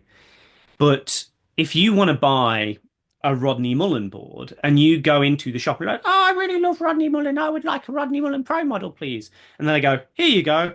Here's this 8.25 Rodney Mullen Pro model. He isn't riding that. He No. will not be riding that shape. Um, a lot of street skaters, professional street skaters, they have a specific shape that they like. And it's very rare that the company will put their name on that shape and sell that shape. Because kids, and it is predominantly kids, although there are a lot of stubborn blokes in their 40s and 50s, let's be honest, who are like, I've always ridden an 8.375 with independent whatever. And like, they do not deviate from that. They're unwilling to consider any other option. Yeah. But now, there are kids who, they really want to be some like flat ground wunderkind. And they're trying to do 360 flips on an 8.5 whatever from X company. And they're like, oh, this is really hard. I'm like, well, of course it's fucking hard. You're riding a board that's designed for vert skating because you've been told by someone this is the right thing to skate. There's Yeah. no logic there.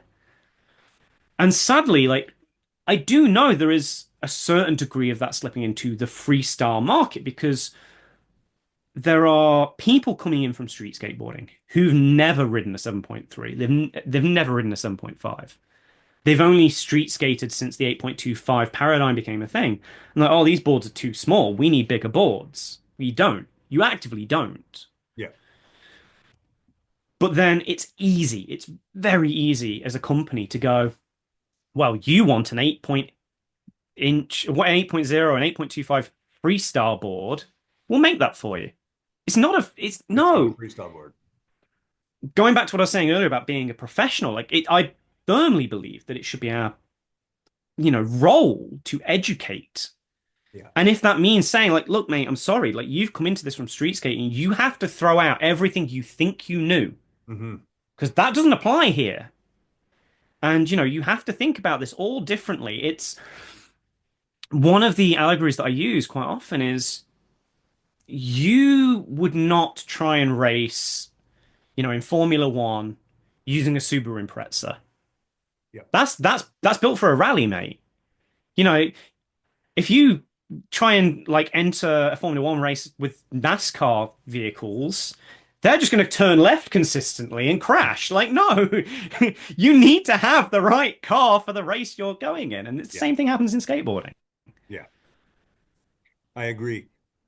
Is there is there a counter argument these days that, and I've heard this sort of, I not presented as an argument, but I've heard it presented as a statement of kind of fact that street skating, that developed through the 2000s and to current has adopted all of the freestyle stuff, and the freestyle stuff is no longer valid because it's now been eaten up by street skaters and reproduced. They've taken this wonderful freestyle trick and now they're doing it while going over 3 stairs. So now it's a street trick, and there should be this hybrid where there's no freestyle, no street. What's your impression on all that? Okay. So, what's the most concise way of saying this? Street skateboarding gets its origins. Street skateboarding as an entity gets its origins from mashing together specific freestyle tricks with specific vert tricks and then applying that to obstacles. Right. So the thing that identifies street skateboarding as an entity is obstacles. The second an obstacle is involved in any context, that's street skateboarding. Okay. Vert skateboarding can be identified by the fact there's a goddamn vert ramp. Yep. Freestyle is specifically just flat. Right. Okay, so chalk that up, stake that in. There's our positions. People will argue against that. I have counter arguments. I don't care. I'm not getting into that. We're trying to be concise. So, if we take that as a position, then let's talk about what freestyle tricks are. Because as you say, and as I just acknowledged, some freestyle tricks were taken to street skateboarding. Importantly, when street skateboarding started, street was much more diverse. It had much wider array of tricks, and then over time it has been refined. There is a reason you don't see finger flips, Caspers, pogos, gymnast plants. Like, you don't see these in street skateboarding because to put those into street skateboarding takes away a lot of what people like about street skateboarding, which is the speed Hmm. and, the use of obstacles. Like it's hard. I mean, you can pogo downstairs, but it looks dumb as hell and takes forever, right? Yep. And I'm sure you could probably early grab a finger flip down a 10 set, Yeah. but again, it's you're not going to get that height that an ollie gives you. Yeah. So street skateboarding becomes very, very like focused and it throws away all of the things that don't apply to what it wants to do. Hmm. Trying to reintroduce those is not new, it's not innovative, it's not a hybrid, it's going back, it's relapsing to an earlier form of what street skateboarding was. It's things that street skateboarders said, no, that's not relevant, get rid. So we can do away with this idea of like freestyle on street terrain being a hybrid. Like, no, that's just Right. it's just regressing into something earlier. But then when we're talking about this in terms of equipment, this also explains the street board as we know it today. Yeah. Because a lot of people go, oh, yeah, but it's a freestyle board that's been tweaked to make good for street, right? But those tweaks, those adjustments, things like the increase of concave, the big kick nose, the additional wheelbase, the steeper tail angle, these are specific developments. The increased width as well. These are all specific developments for ollie tricks. Hmm. And if you're only doing ollie tricks, they make perfect sense. Yep. The second you then start going to freestyle tricks, all of those developments that went into a street board are getting in your way. Hmm. So, taking finger flips, for instance, this was a lesson I had to learn the hard way. When I was a kid, I was a stupid, stupid kid. I'm like, who'd ride a single kick? Single kicks are stupid. You do a shove it, the board's the wrong way around. It's terrible. Well, who wants a flat nose, right? Yeah, I was young. I was an idiot. Hmm. When I finally, in the process of testing all this stuff, got a single kick, like, right, I'm determined to try and figure this out. The very first thing I noticed was that finger flips became so much easier. Hmm. So if you imagine like the way a finger flip should work, you grab, tried and tested, use your phone as a thing. You Yeah. grab the end of the board here, and then you're pressing down on the thumb up with the fingers like that, right? So that energy goes straight through the axis to create the flip. Yep. Now, that's fine when the flip is going that way and you're grabbing that way. Hmm. The steeper that angle becomes on the nose, the further away that force is from the axis of the flip. You're right. Oh, yeah, yeah, yeah. Yeah. Oh, that Yeah. makes total sense. So it does, and people don't Yeah. think about this. So that's why I genuinely believe this is why you see a lot of people doing hand flips. They're not finger flipping, they're not They're hand clicking flips. here. Yeah. They grab there and they rag it over Yeah. because that is just a brute force trying way to deal with this. I think it looks ugly and it cuts you off from a lot of variations, but that's where it comes from. If your kick nose is this angle and you're trying to finger flip, that's going to feel really hard. That's right. Yeah. And skating a double kick freestyle board, I like mellow kicktails, mellow nose, but I do double finger flips with my right hand. Hmm. I do them the way Lillis does them. Like if you're stood on the tail, both feet pointing towards the nose, and you reach out in front of you, right? Started skating the single kick, and I'm doing these double finger flips. I'm like, that feels weird. Something about them feels different. Something ain't right. Got my phone out, set it up on a tripod, put the slow-mo mode on, did what I thought was a double finger flip. I was actually doing triples. Ah, Because even though my normal kick nose was relatively mellow by street yeah. standards, the adjustment from that to that meant that the same amount of force was getting me a triple instead of a double. Wow. And this is true across so many things. Like when you see Caspers, for instance, the amount of people who struggle to do good Casper tricks cleanly on street boards. Well, of course they are, because the kicktail is positioned like that, and you're Hmm. trying to catch your foot on that. Like you're making it a lot harder for yourself. Yeah. Landing on a flat nose where you've got a flat surface, even at a slight angle, much easier. That's true. Yeah, there are so many there are so many ways to look at the different shapes, and I've been like I said, I go from the single kick to the witter, which is a double kick with concave. Mhm. I try and sort of spend a little bit of time on both every time I'm out. And every time I'm on the single kick with no concave, flat nose, something about it just feels, it still feels undiscovered to me, but it feels like that's where the magic is. And Mm. I don't, this is just me, but it's like when I'm on that sort of old school, mellow kick, it just, something about it feels right. I mean, it might be that it feels like a little tiny version of the 80s boards that I used to, to skate. Um, but it feels like there's some magic there that I haven't unlocked yet, because there's stuff that I can do on like the 7.5 and the Witter, and some of the other MLM decks. I find some of the rail work and some of sort of just the way the board moves seems to be a lot more modern. But I think there's some magic and some mojo in the single that I haven't figured out yet. And I Well, the think it way has to to do think with the type about of it. things you're talking about. Yeah. Knowing where the axis is, you're right. Like when you flip, when you do a finger flip and there's no concave, the board is spinning like this. But if you've Hmm. got a nose and you're doing a finger flip, then the board is suddenly, it's Yeah. not spinning on the axis anymore. And I think Yeah. there's so much that I'm missing there. That's really interesting to hear you talk about that. It's really, once I started down this route of unpicking all these different variables and really digging into it, I started to realize that freestyle and freestyle tricks represent basically a different branch on skateboarding's evolutionary tree. So you're talking about magic on these old single kicks, but that's because you're doing tricks that were designed on those single kicks. That Mm. single kick then still very much is the right thing for, because that's what it was, the trick was invented on, right? It works because that's a natural partnership. And then, like I say, this fork exists, this other branch of skateboarding's evolution that becomes street skateboarding, and they go all the way down this branch and they end up with a modern street deck, which works perfectly for the ollie and the ollie derivatives.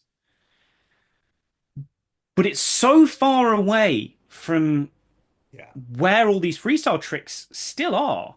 And that's not to say, like, I hate people calling this shit old school. I really hate that. I think it's a huge sign of disrespect. Like, it isn't. Because, like I said, I've been doing this now for like 25 years almost. In that 25 years, I've watched this other branch of skateboarding that we call freestyle. I've seen it develop. Mm-hmm. Like me, myself, like I've invented tricks that didn't exist in the 80s. Yeah. And then people say to me, like, oh, that's old school. Like, no, no, it isn't. Because I invented this 30 years after that thing that you've just done that you're saying is Yeah. current. So the right tools for the right job and understanding that, although it is still skateboarding, it's still four wheels and a plank. These are two very, very different and very divergent Mm-hmm. techniques and schools of thought and ideologies and all this other stuff. Yeah. I've had a few people who have no idea, that there's even different forms of skateboarding, in my life the last year, say skateboarding. Well, what are you doing skateboarding? I'm like, well, it's mostly sort of freestyle stuff. They're like, well, what's that? And Hmm. the only way to explain it to somebody that has no idea is I say it's kind of like playing chess with a skateboard. Yeah, It's like, yeah, that's it. it's not just the aggression of going down a hill or going up a ramp or doing a flip. It's the mental acuity that it takes to just simply balance. Doing a 1 foot rail balance is, for me, a challenge. Yeah, I know that after years and muscles and all that, you get used to these things, but these things that look easy are, it's funny. I spent a year, my goal this year was to land a shove it. Okay. hmm I'd never even really heard of a shove it until I got back into it. And this year my goal was to land a shove it. And on the Whiskey Wednesday show, which is mostly the music program, but I have incorporated some skateboarding. I've been showing, the music fans my progression over the year, and I finally landed a shove it in August or something. It was sort of, my first time kind of out. I'm like, hey, there it goes. It landed. It was a crappy looking yeah. shove it, but I spun it and I landed it, and the foot were on the bolts, and I didn't fall, and it was great. And I happened to get it on video, so I showed it. I remember showing it to my audience and explaining it. And then I said, and here's the trick. And then it was just like, 2 feet and a board, and the board kind of went, whoop, and the feet landed. And it was like, it looked like nothing at all. Yeah. But when I was explaining the process of, getting back to standing on a board without falling off, standing, moving, standing stationary, and then like the idea of jumping up on the board and landing it, and then how to flip it. And I explained how many hours it took just to get my foot to get the sweep down. And Hmm. you think about it, you put all this stuff into it, and when you really think about it, it's hugely complex. And then you watch the Yeah. trick, and it's like a split second, and it looks like nothing at all. It's like I've seen 8-year-olds doing that. Um, it's such a fascinating amount of work that it takes to do this. Yeah. It's a huge commitment. And watching people like yourself, and Yo-Yo, and you mentioned Denim, and Witter, watching folks like you skate these days is still, it's just such a pleasure. You've all got such style and grace. Like I mentioned earlier, there's a lot of people out there who can do sort of crazy, ridiculous tricks, but it just doesn't look beautiful. Yeah, and that's the bit that really takes the time, Mm-hmm. right? So that's there is no there is no shortcut to that at Yeah. all. Just to give listeners some sort of kind of context to this, give you a related story from me. There's a trick that I love called the heli flip. And Mm-hmm. it's a weird trick to try and explain, but like you ride feet together in the middle of the board, you hook one on the edge, and you pick the board up so it's like on its side in the air. So you're jumping as you do this. You have to twist everything round 180, so you're now facing the opposite direction. And then before you hit the ground, you've also then got to push one foot round so the board does a shove it, and you land back on it, rolling backwards. Very convoluted Wow. explanation for something that happens like that, right? It's very quick. I had seen one clip of this happening. A guy called Giorgio in 2003 German Masters. I remember seeing that years back. Had no idea how he did it. There was a photo sequence of Frank Meshman doing it in a Thrasher magazine, 1980 something or other. And I printed this out, old school. And I took it to my spot and I filmed it. Like there is, I think it's called like Tony's Heli Flip Challenge or something on YouTube. Like I filmed like, okay, I'm just gonna try and reverse engineer this. I have no point of reference. I have no idea. There's no one to teach me this. I've got to Yeah. try and figure this out. And I must have spent like an hour just trying to understand the motion and then finally getting my foot on one. Yeah.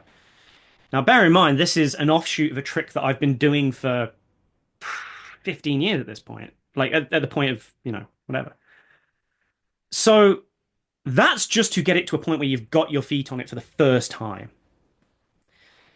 From that point on, I was doing it for at least 20 minutes to half an hour every day for 18 months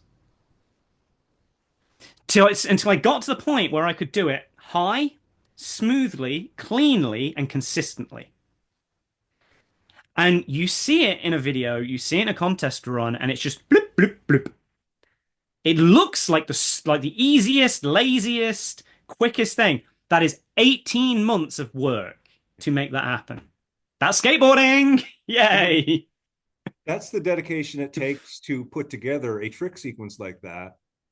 But you're right. I mean, even though you can put together a trick sequence like that, to make it look smooth and effortless, that's where the years of history come in. And Hmm. that's, I tell people that with music all the time, like especially as a bass player, I always say that bass is probably the easiest instrument to play, but it's probably one of the most difficult to master. And that's because people, it's it's it's so easy to just sort of learn how to do something from rote, and Mm. from muscle memory, and but not have the passion and the history to know how to apply it. And that's the same thing with the skateboarding. It's like, that's why a lot of these skateboarders that I like to watch the flow between the tricks. The Yes. trick is kind of Yes. like, okay, that's a period at the end of the sentence, but here's the other stuff. And that's what I Mm. really enjoy. um, and I think that's probably why I'm so attracted to freestyle. And probably why I was attracted to it at 15 or 16 years old, when I traded my McGill for a Mullen, not realizing what the hell I was doing. um, but yeah, it's a beautiful art form. It's a beautiful art form. What are And you there is a any? musicality to it as well. Sorry to There jump is in. no, Yeah. there Yeah. absolutely is. I mean, it's I find vert skaters have a similar thing to it. I think it's the flow of vert, and that's what attracts me to vert as well. I love getting into a pool. I love the idea of perpetual motion, like a Yeah. snake run, something like that, Hmm. where you just kind of get on a board and you can just kind of go and you don't really need to do anything. You just keep moving. I love that. Hmm. And I love doing that in a bowl. I love getting a bowl and just kind of, just gently gliding around, not even sort of really going up the wall very high, but just that sort of sense of perpetual movement that you can get just with a simple pump. Uh, Hmm. and I think one of the things that I love about freestyle is the sort of the idea of the simplicity of the tic tac. The tic Yeah. tac is your engine on a freestyle board, and it's an amazing little motor to have. And Yeah. just tic tacking is a beautiful motion. I It just remember looks like magic. I It doesn't remember look the like it should day work. I was on Water Street in St. John's, Newfoundland. It was August.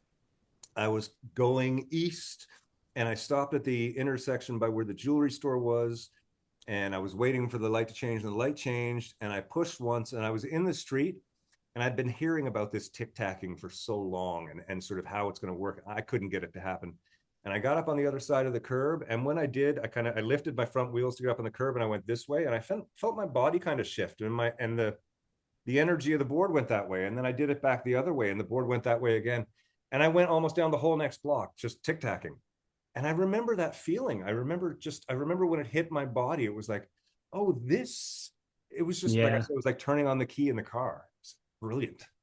And I love that. And I I mean, think I that's probably one of the reasons I really like freestyling. I remember on a similar basis, spacewalks work the same way. I haven't hit that Um, yet. yeah, but you will, believe me, you will.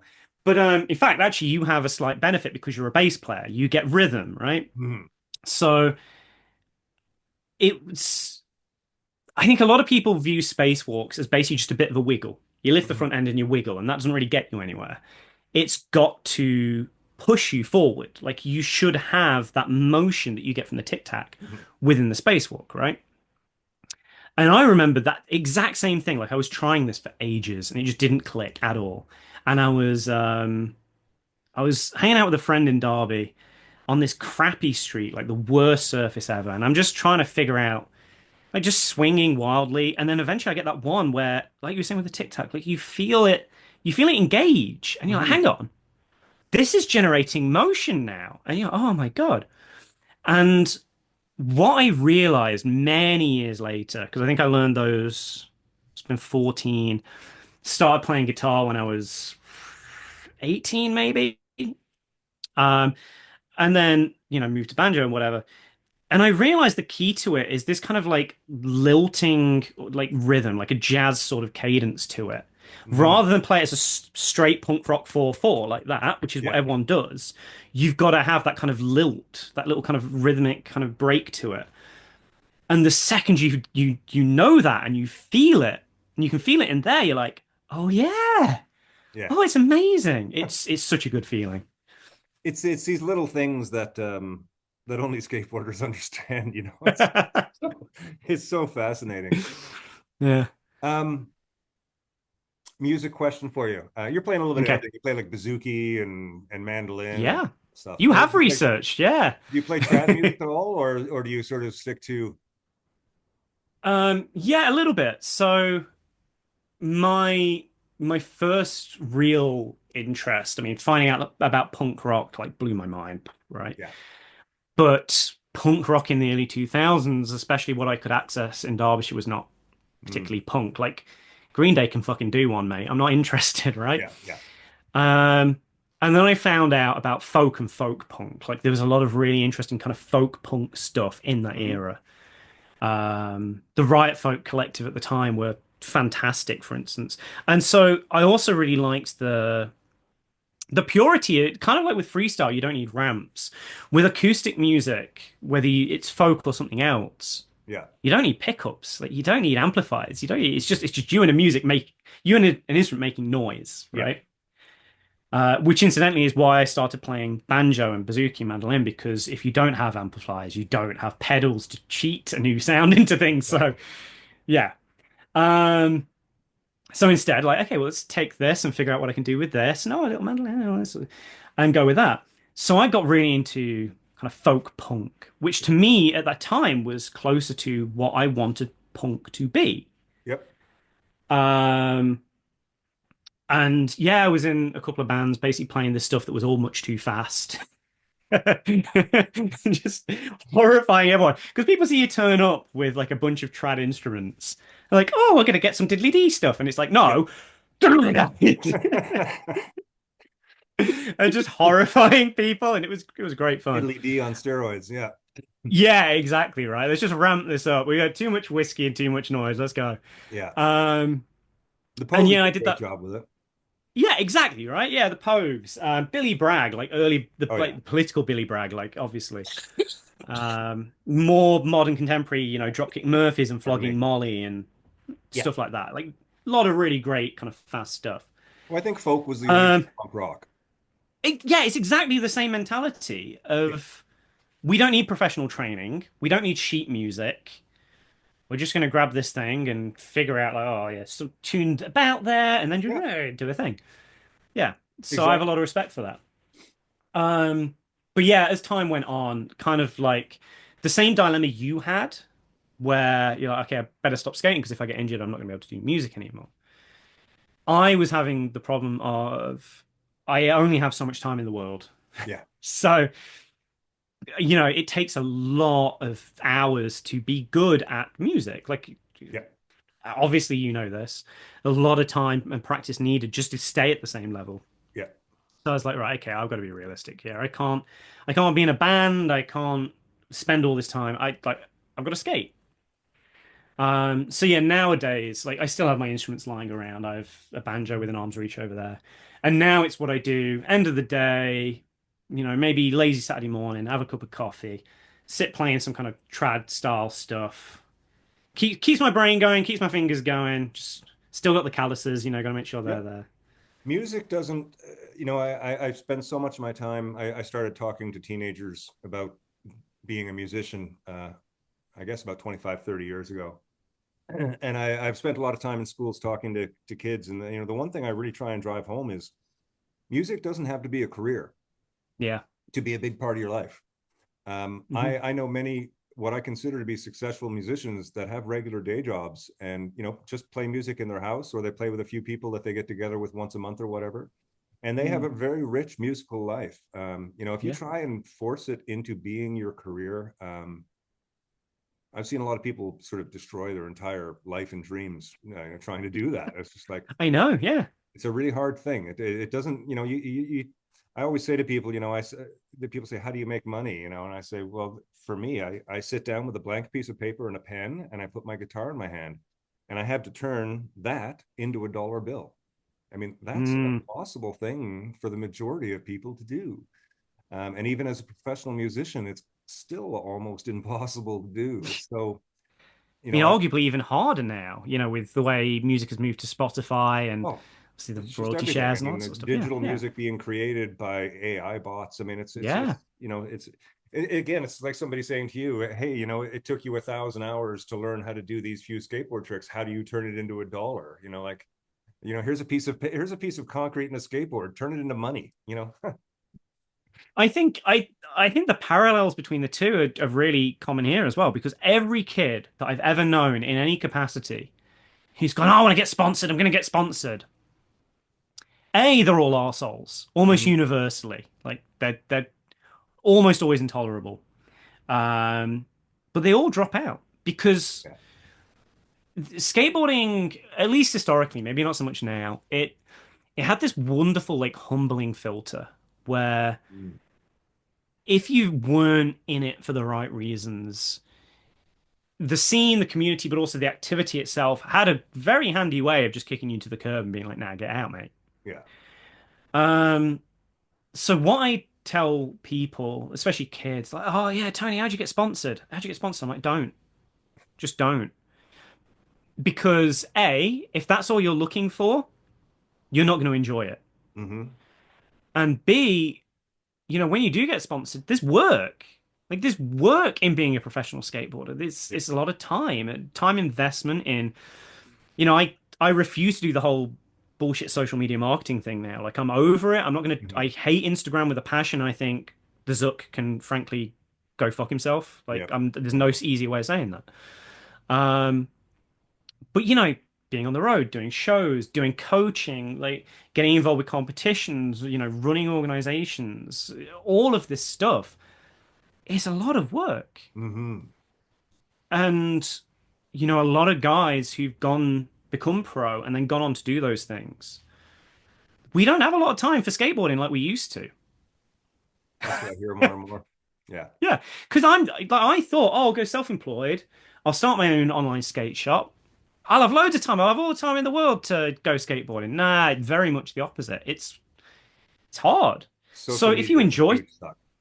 yeah, all of that is terrible. So if you enjoy skateboarding, go skate. Don't try Mhm. and make a career out of it because you'll just ruin it for yourself. Just go Exactly. skate, have fun. Yeah. And that's the same. That's what they say with the music business. Like Yeah. it can ruin music, and there's no reason. Everybody can have music in their life. Everybody can have skateboarding in their life. It's the same thing. It's like you were saying, skateboarding has a way of kicking you to the curb. If I'd just like to add to that, it doesn't kick you to the curb if you're terrible, though, which is amazing. It kicks you to the Yeah. curb. Like even if you're good, sometimes it can kick you. It kicks assholes to the curb. I don't know Yeah. why, but like some of my friends who I are skateboarders, I call them skaters, but they're terrible. But Mm. they're fucking great at it because they come every day and they work Hmm. at it, and they're at the park every time that I see them, and they're trying and they're falling and they're nursing their wounds and they're getting up and they're doing it again. And I mean, I think that's amazing. Yeah, Uh, that is 100%. I mean, it's some of my favorite skateboarders, sorry to interject, like I mean I can rattle off a bunch of names of truly incredible skateboarders who I think everyone should go watch. mhm, People who don't bother doing the whole, hey, look at me guys, look, come on, subscribe to my channel, like none of that. yeah, Guys like Marco Sassi in Switzerland, like he's an incredible skater. Hans Schmidt from the Netherlands, he hasn't skated for a long time. There's still old videos of him. No one knows who Hans Schmidt is. mhm. That's SMIT, by the way. Like, It's look him up. MIT. Incredible. Really, like one of my favorite skaters of all time to watch. He just out there flowing, doing his thing. Yeah, Erwin Shove, another Dutch skater, never bothers promoting himself, doesn't have an Instagram, puts like one 20-second clip up on YouTube every 2 years, and everyone loses their minds because he's incredible. yeah, that's amazing. Whereas some of the worst people that I know in skateboarding, as people and as skateboarders, are the ones who've been constantly like, "Oh, you look at my socials, look, subscribe, subscribe, subscribe." No, guy, no, Yeah, go away, go skate. yeah. You can see it in these people. There's a weird thing with that. Yeah, um, yeah. It's an interesting. I think it can be said for more than just skateboarding. And it's an interesting world right now where the Mm, platform that we have created for every single one of us to have an opinion and be able to express it to the world in mm. HD clear audio, is uh it's interesting. It's really interesting when you open up the information of the world to yourself. I I thought if we took all think the information of the world, like we took all of the knowledge of the world and put it together, we'd be like super smart. But it turns out that we just learn to fight harder. one of my favorite quotes, when I was still in secondary school, what Americans call high school, I assume you Yeah. guys do as well.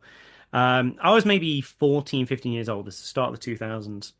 I had an IT teacher, computing teacher, who said to me at this point, "We are entering a new dark ages, but this one isn't going to be defined by lack of information, but a glut of it. There is too much, and there's no way of finding the content amongst the noise." Mm, And at the time, I didn't really understand what he meant, but in hindsight, he was so prescient because whatever the subject is we're talking about now, like on a tangent, like I was trying to look up information on a camera filter, like for something to do with color balance, yada yada yada, mhm. and open up Google. Like I know what I'm looking at, and I've got the code. I know what the thing is called. Yeah. Trying to find that information Mm. in a flood of web pages, most of which are just trying to sell you stuff. And you've got like web forums and social media platforms that are full of people who have no idea what this thing is, but they all have a An opinion. voice. Yeah. Yeah. Yeah. I mean, people like to say, "Oh, you're everyone's entitled to their opinion." I'm like, "Yeah, but that doesn't mean it has value." Like, Yes. an informed opinion is the key. Yeah. Like, I don't know shit about bass, right? My brother-in-law is a very good bass guitarist. Yeah. I understand music theory. I'm not going to try talking to you about slap bass. I don't know a goddamn thing. My opinion's worthless. We Yeah. have to acknowledge There's that. it's there's a certain amount of the, that's part of the entitlement that some people have too. They just feel like their opinion is correct and everybody should share it. And you can't fix stupid. I just scroll away from that. There's no way that I'm going to have a conversation with this person and make them, understand anything. And Yeah. whatever. It's the internet is full of that. It is But the problem is, like I say, that's drowning out the voices of the people who do know. So, you're absolutely right. And and it exists in the skateboarding community. I mean, that was one of the reasons mhm. that I like being a musician for so long and getting into social media. As kind of an aside, the last 5 years have turned my life upside down. My wife got really sick with MS. She's now Jeez. bedridden, so I'm her full-time caregiver. So I take care of her all the time. So I rarely even leave the house anymore. So I went from doing Mm, 250 shows a year touring internationally to being a homebody, and it's been a really, really trying time. But coming back to skateboarding has been one of my saving graces. But I almost, I was almost deterred from coming back to skateboarding by the wealth of information I was met with when I decided to get back into it.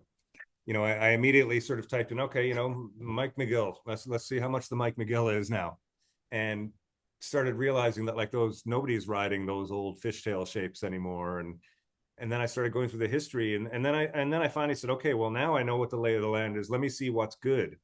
And once I opened up mm. that door, wheels, bearings, everybody's got an opinion on everything. Should your bearings be cased or should you take the casings off the bearings so you can see the bearing? Like everybody's got conflicting information. What shoes should you be wearing for freestyle? Should they be padded? Should they not have pad? And I went through this, and at one point I kind of said, this is too much. This is too much. I don't want to get back into it. And I went into a shop, and I said to the Mm. shop owner, okay, do you have a McGill? And he brought me out one of the new sort of flight deck ones. And I was like, well, this Mm. isn't like a McGill. Like, do you have the old shape? And like, oh no, we don't have some of those. But he had a Tom Knox or something. And I said, do you have any Nice. freestyle decks? And he said, I don't think freestyle is a thing anymore. I said, what are you talking about? He said, the only Mullen is the only deck that I see. He said, and I don't think anybody's skating freestyle anymore. And I went, okay.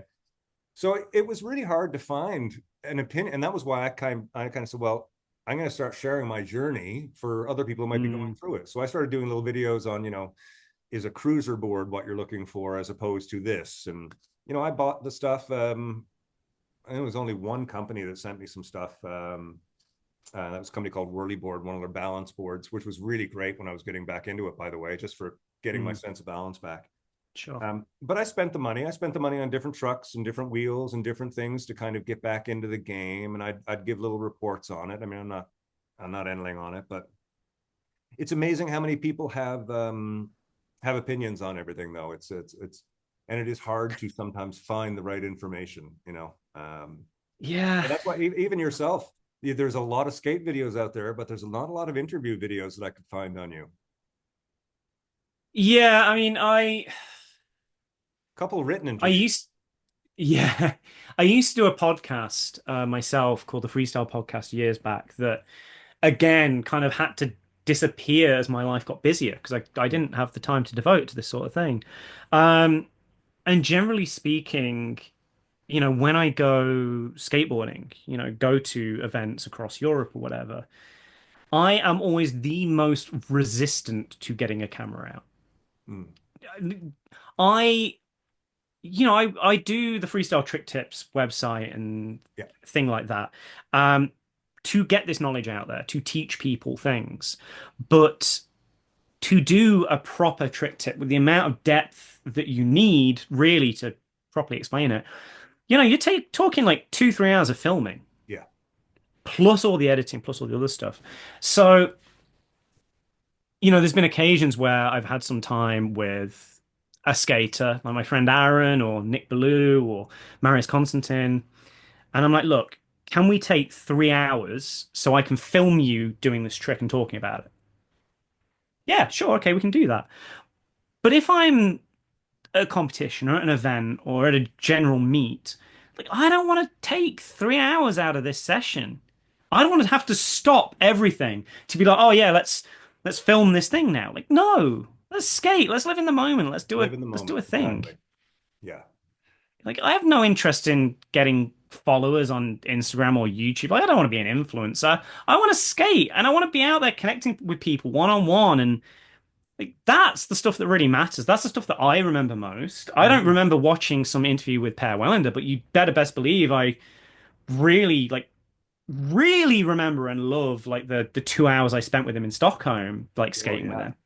Yeah. Like, that was a fantastic time. Yeah. Like, that means more than anything. So, yeah, I'd rather be out there talking to people, real world, one on one. Like that's the good stuff. Absolutely. Absolutely.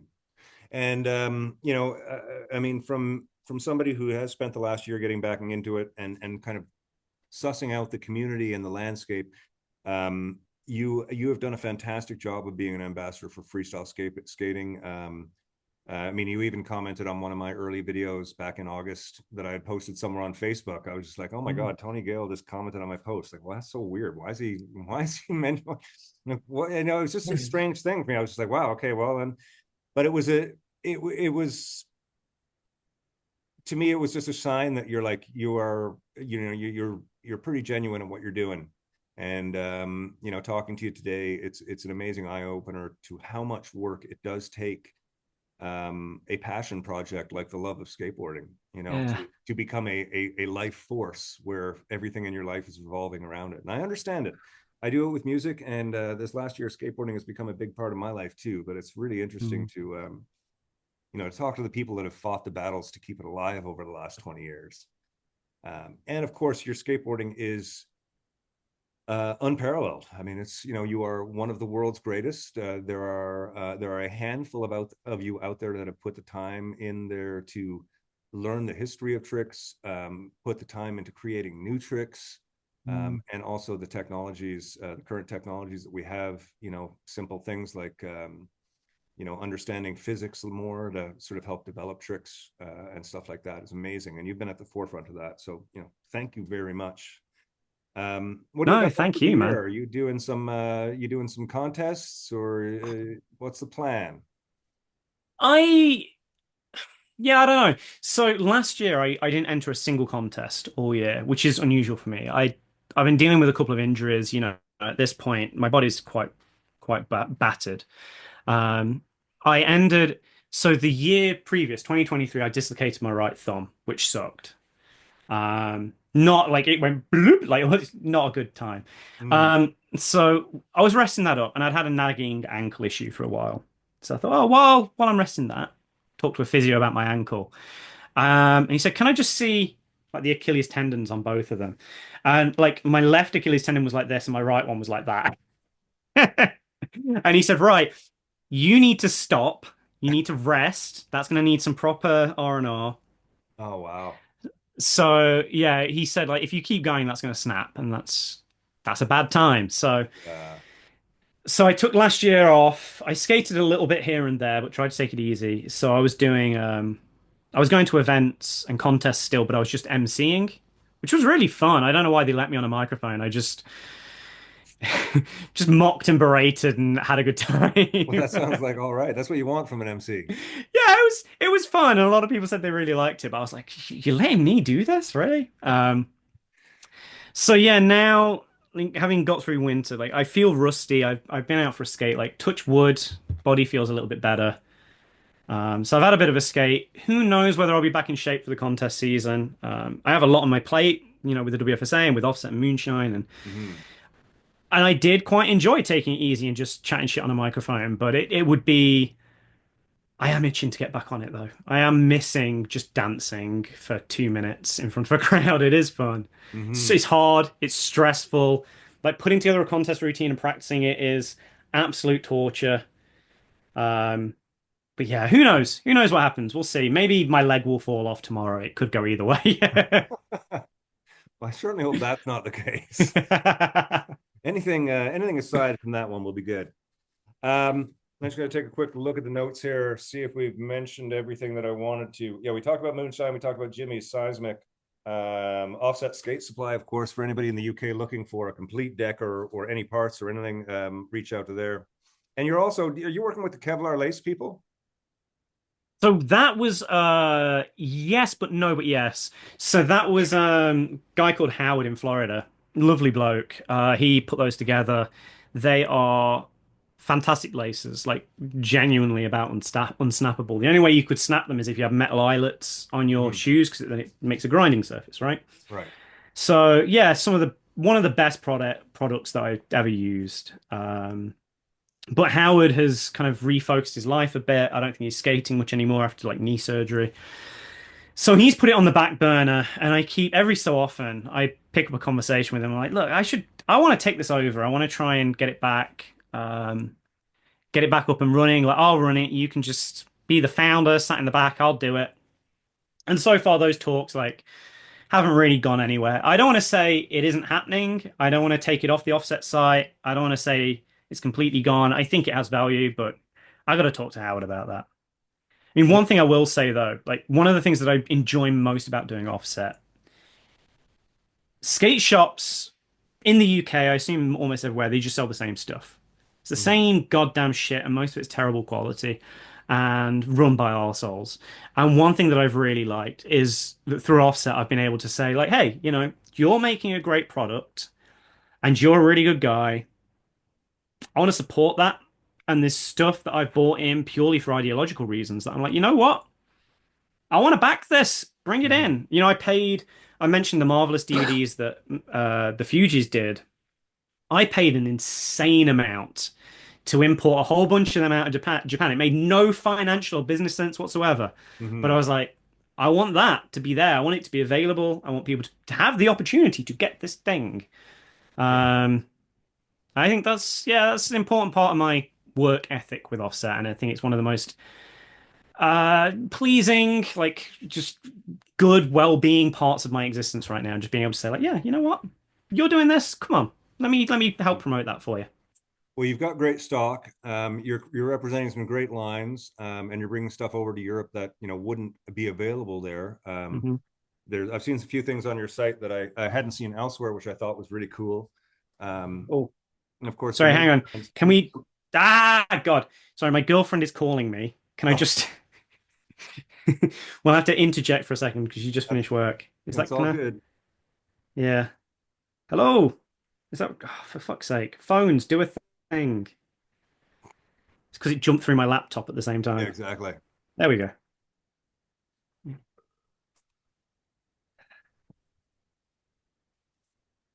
I'll only be a sec. That's okay. Take your time.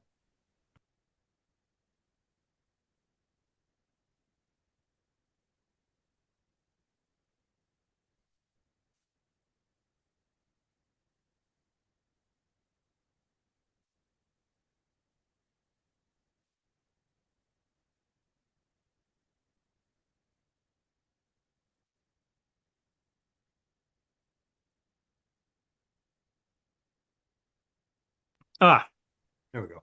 sorry about that. Yeah, she just wanted to know what I was making for dinner and if she needed to grab anything for me. Oh, very nice. Nice of her to wonder Yeah. if you need anything to cook for her. It's my turn. We take it in turns. So she did dinner last night. So it's my turn tonight. Yeah. Yeah, sorry. Yeah, where were you? Oh, I think we were just kind of coming to the end of talking about Mhm. everything that you do with Offset. Yeah, I mean the stuff, moonshine and I guess for me in Canada, MLM tries to bring in some stuff. I think they're bringing some moonshine stuff up in February, I heard, Okay, because cool. there is a Fuji board. There's a 7.3 by 30 that I was interested in checking out. Mhm. Still trying to suck on that long board. I don't know why. I love the traditional freestyle shape, but I've got a size 13 foot, and it just feels so big and clumsy on the you know the shorter board. Hey, Kevin Harris has like a size 13 and his board was one of the smallest in existence. He's got a tiny board, Like I yeah. say, yeah, it's all about your natural stance. So, I mean, give that a try, but like do the test I mentioned, see how that works out for you, Yeah. because you might want a smaller wheelbase than you think. It's true. I mean, like I say, I'm back and forth all the time. I'm still deciding because every now and again I'll be on one of my freestyles and it's like, this feels perfect. Like the width Mhm. sometimes feels like a machine. It's just like it's so tight and it's just spins so perfectly and everything. And Mm. then other times it just feels like my feet are on top of each other. But I think that's called human error. And Yeah. getting the larger board to accommodate my feet is also sort of blaming the equipment, not the operator. I'm very aware of that. I just haven't been at a point in my life where spending an extra $100 isn't the end of the world, so I can try out Yeah. these shapes, and It's a good place to be in. Like, it's a try them all while luxury. you can. It's an Yeah. amazing luxury. I mean, I can't believe, when I think about when I was skating as a kid. I mean, getting a new deck was fucking, that was a life changer. Yeah. And now I see people coming to the park, and I see them bring a basket of they call it their quiver. Like 6 or 8 boards in it and bring it to the park. Oh, they're having a blast with their life. Um, Yeah, I used to have to decide, do I want to eat dinner at school or do I want to buy a skateboard? Like it was eat or skate, and quite oh yeah, often the skating won, you know? no, and I mean, it's not far from it these days, but Yeah. it is better than it was. Yeah. Um, it's been great chatting with you, man. It's been nice catching up. Yeah. Yeah, actually not catching up, just getting to know you. Yeah, it's been a really great conversation. Thanks for having me here and thanks for letting me ramble about all this stuff. That's awesome. Anything that you've got that you're promoting that you're coming up? I know your newest deck, the Lionheart, right? Is that the newest Yeah. one? And that's Yep. out on Moonshine now. It's a beautiful deck. Um, Thanks. Yeah. and again, if you're over in the UK, you can get it through your place. But in the States, I guess Moonshine has their own stuff direct. moonshineskateboards.com, they'll do it. I will actually say, like I'm not a big fan of self-promotion, and I don't want to promote my own crap. If you like my board, if you like the idea of my board, Carmen's board is built on the same mold because she used to like mine. It just has like smoother curves. Go buy Carmen Yunitz's board. Her graphic is amazing and she's a great skater, and I want to support her. Like, I want her name out there. Never mind me, I'm old. Who cares? Go go get Carmen stoked. Buy her board and then like tag her in it on Instagram. I want, this little girl in a small town in Romania. I want her board all over the world because she deserves it more than anyone else. Well, I'll make sure to put some images of that up too and some links for it as well. That's a Thanks. great thing for you to do, mate. Great thing for you to do. This will be on Wednesday night. I'll send you a link once I get the video edited. And what I'll do is I'll edit this. We're into 2 hours, which Yeah. is not uncommon. But I will edit. I usually sort of edit like sort of 2 12-minute sections for the show because the show's an hour long. There's some music and then there's about 20 25 Mhm. minutes of interview. So I'll do two sections out of this here on just different things we've talked about. And then I Sure. think I'm going to put this up in a mostly unedited form for the skateboarders who would really interested in seeing the full conversation. Are you okay with that? I'm totally fine with that. Yeah, Yeah. thanks. That'd be great. And that'll be available after the show for people who want to have the deep dive, and that'd be Sure. wonderful. So thank you very much. Okay. I'm trying to think if there's anything else. No, that's it. Time for you to go make some dinner. I'm going to get my wife out of bed and get her some lunch. Yeah, I mean, I actually still have a lot of work to do, sadly. So Jennifer's gonna have to wait a bit for a dinner. It's a little secret though. So I mentioned the WFSA. We're releasing a global ranking system, the first of its kind that we've been working on for a while. So that goes live in less than an hour, I believe. It's scheduled. So That's actually really interesting because that's been a topic. I didn't bring it up because it's sort of serious nerd stuff. yeah. But yeah, there has been sort of no standardized method up Mm. to this point, right? Yep, I know. So, I mean, one of the first major projects we did for the WFSA was trying to overhaul the judging system for competitions because that's a mess, and try and figure out best practices and new scoring systems. So that was like challenge A. And then I started working on this ranking system, this idea a long time back. So we've been finessing that, checking it with data. We've run 4 or 5 years worth of contest results through it now to try and make sure that it gives out a reliable and fair kind of end of year ranking based on consistency and performance in competitions and engagement and things like that. And I'm really happy with it. I know there's at least one part of it that's going to be quite controversial to people. I'm probably going to have to argue for. But I think overall, like, I think it's a good thing, and hopefully it will help make everything more coherent and cohesive and encourage more engagement. That's really all I want to see. I want to see more events, more engagement, and make it all make sense. Well, you're doing great work. I mean, everybody involved in the community seems to be doing great work, which is really nice. And you are at the forefront of it. So, thanks for taking the time to chat with a lowly Canadian here about his journey. And I'll say to you what I said. First time I went to Canada, Kevin Harris gave me this microphone in front of a huge audience, and he's like, "It's your first time in Canada. What do you want to say?" And I'm like, "Thank you for being the better of our two children over here." Well, yeah, I guess you're right on that. I hadn't even thought about that, but yeah, that makes total sense. Um, okay, buddy, I will I'm just trying to look at my notes. I think that's everything. Okay, Cool. we're good. I will stay in touch with you for sure. And I'm gonna try and source down one of your boards now. Actually, I know I'm gonna grab the other board. The what was her name The again? Carmen. Yeah. Carmen Yanitsa. Yeah. Okay, I will check that out for sure. It's a Thanks again, beautiful man. graphic. Yeah. Thank you so Thank much. you, man. Thank you. Talk to you Thank you, Ken, for doing this. This has been great. again sometime soon. Cheers. I would like that. Catch you in a Okay. bit, mate. Oh,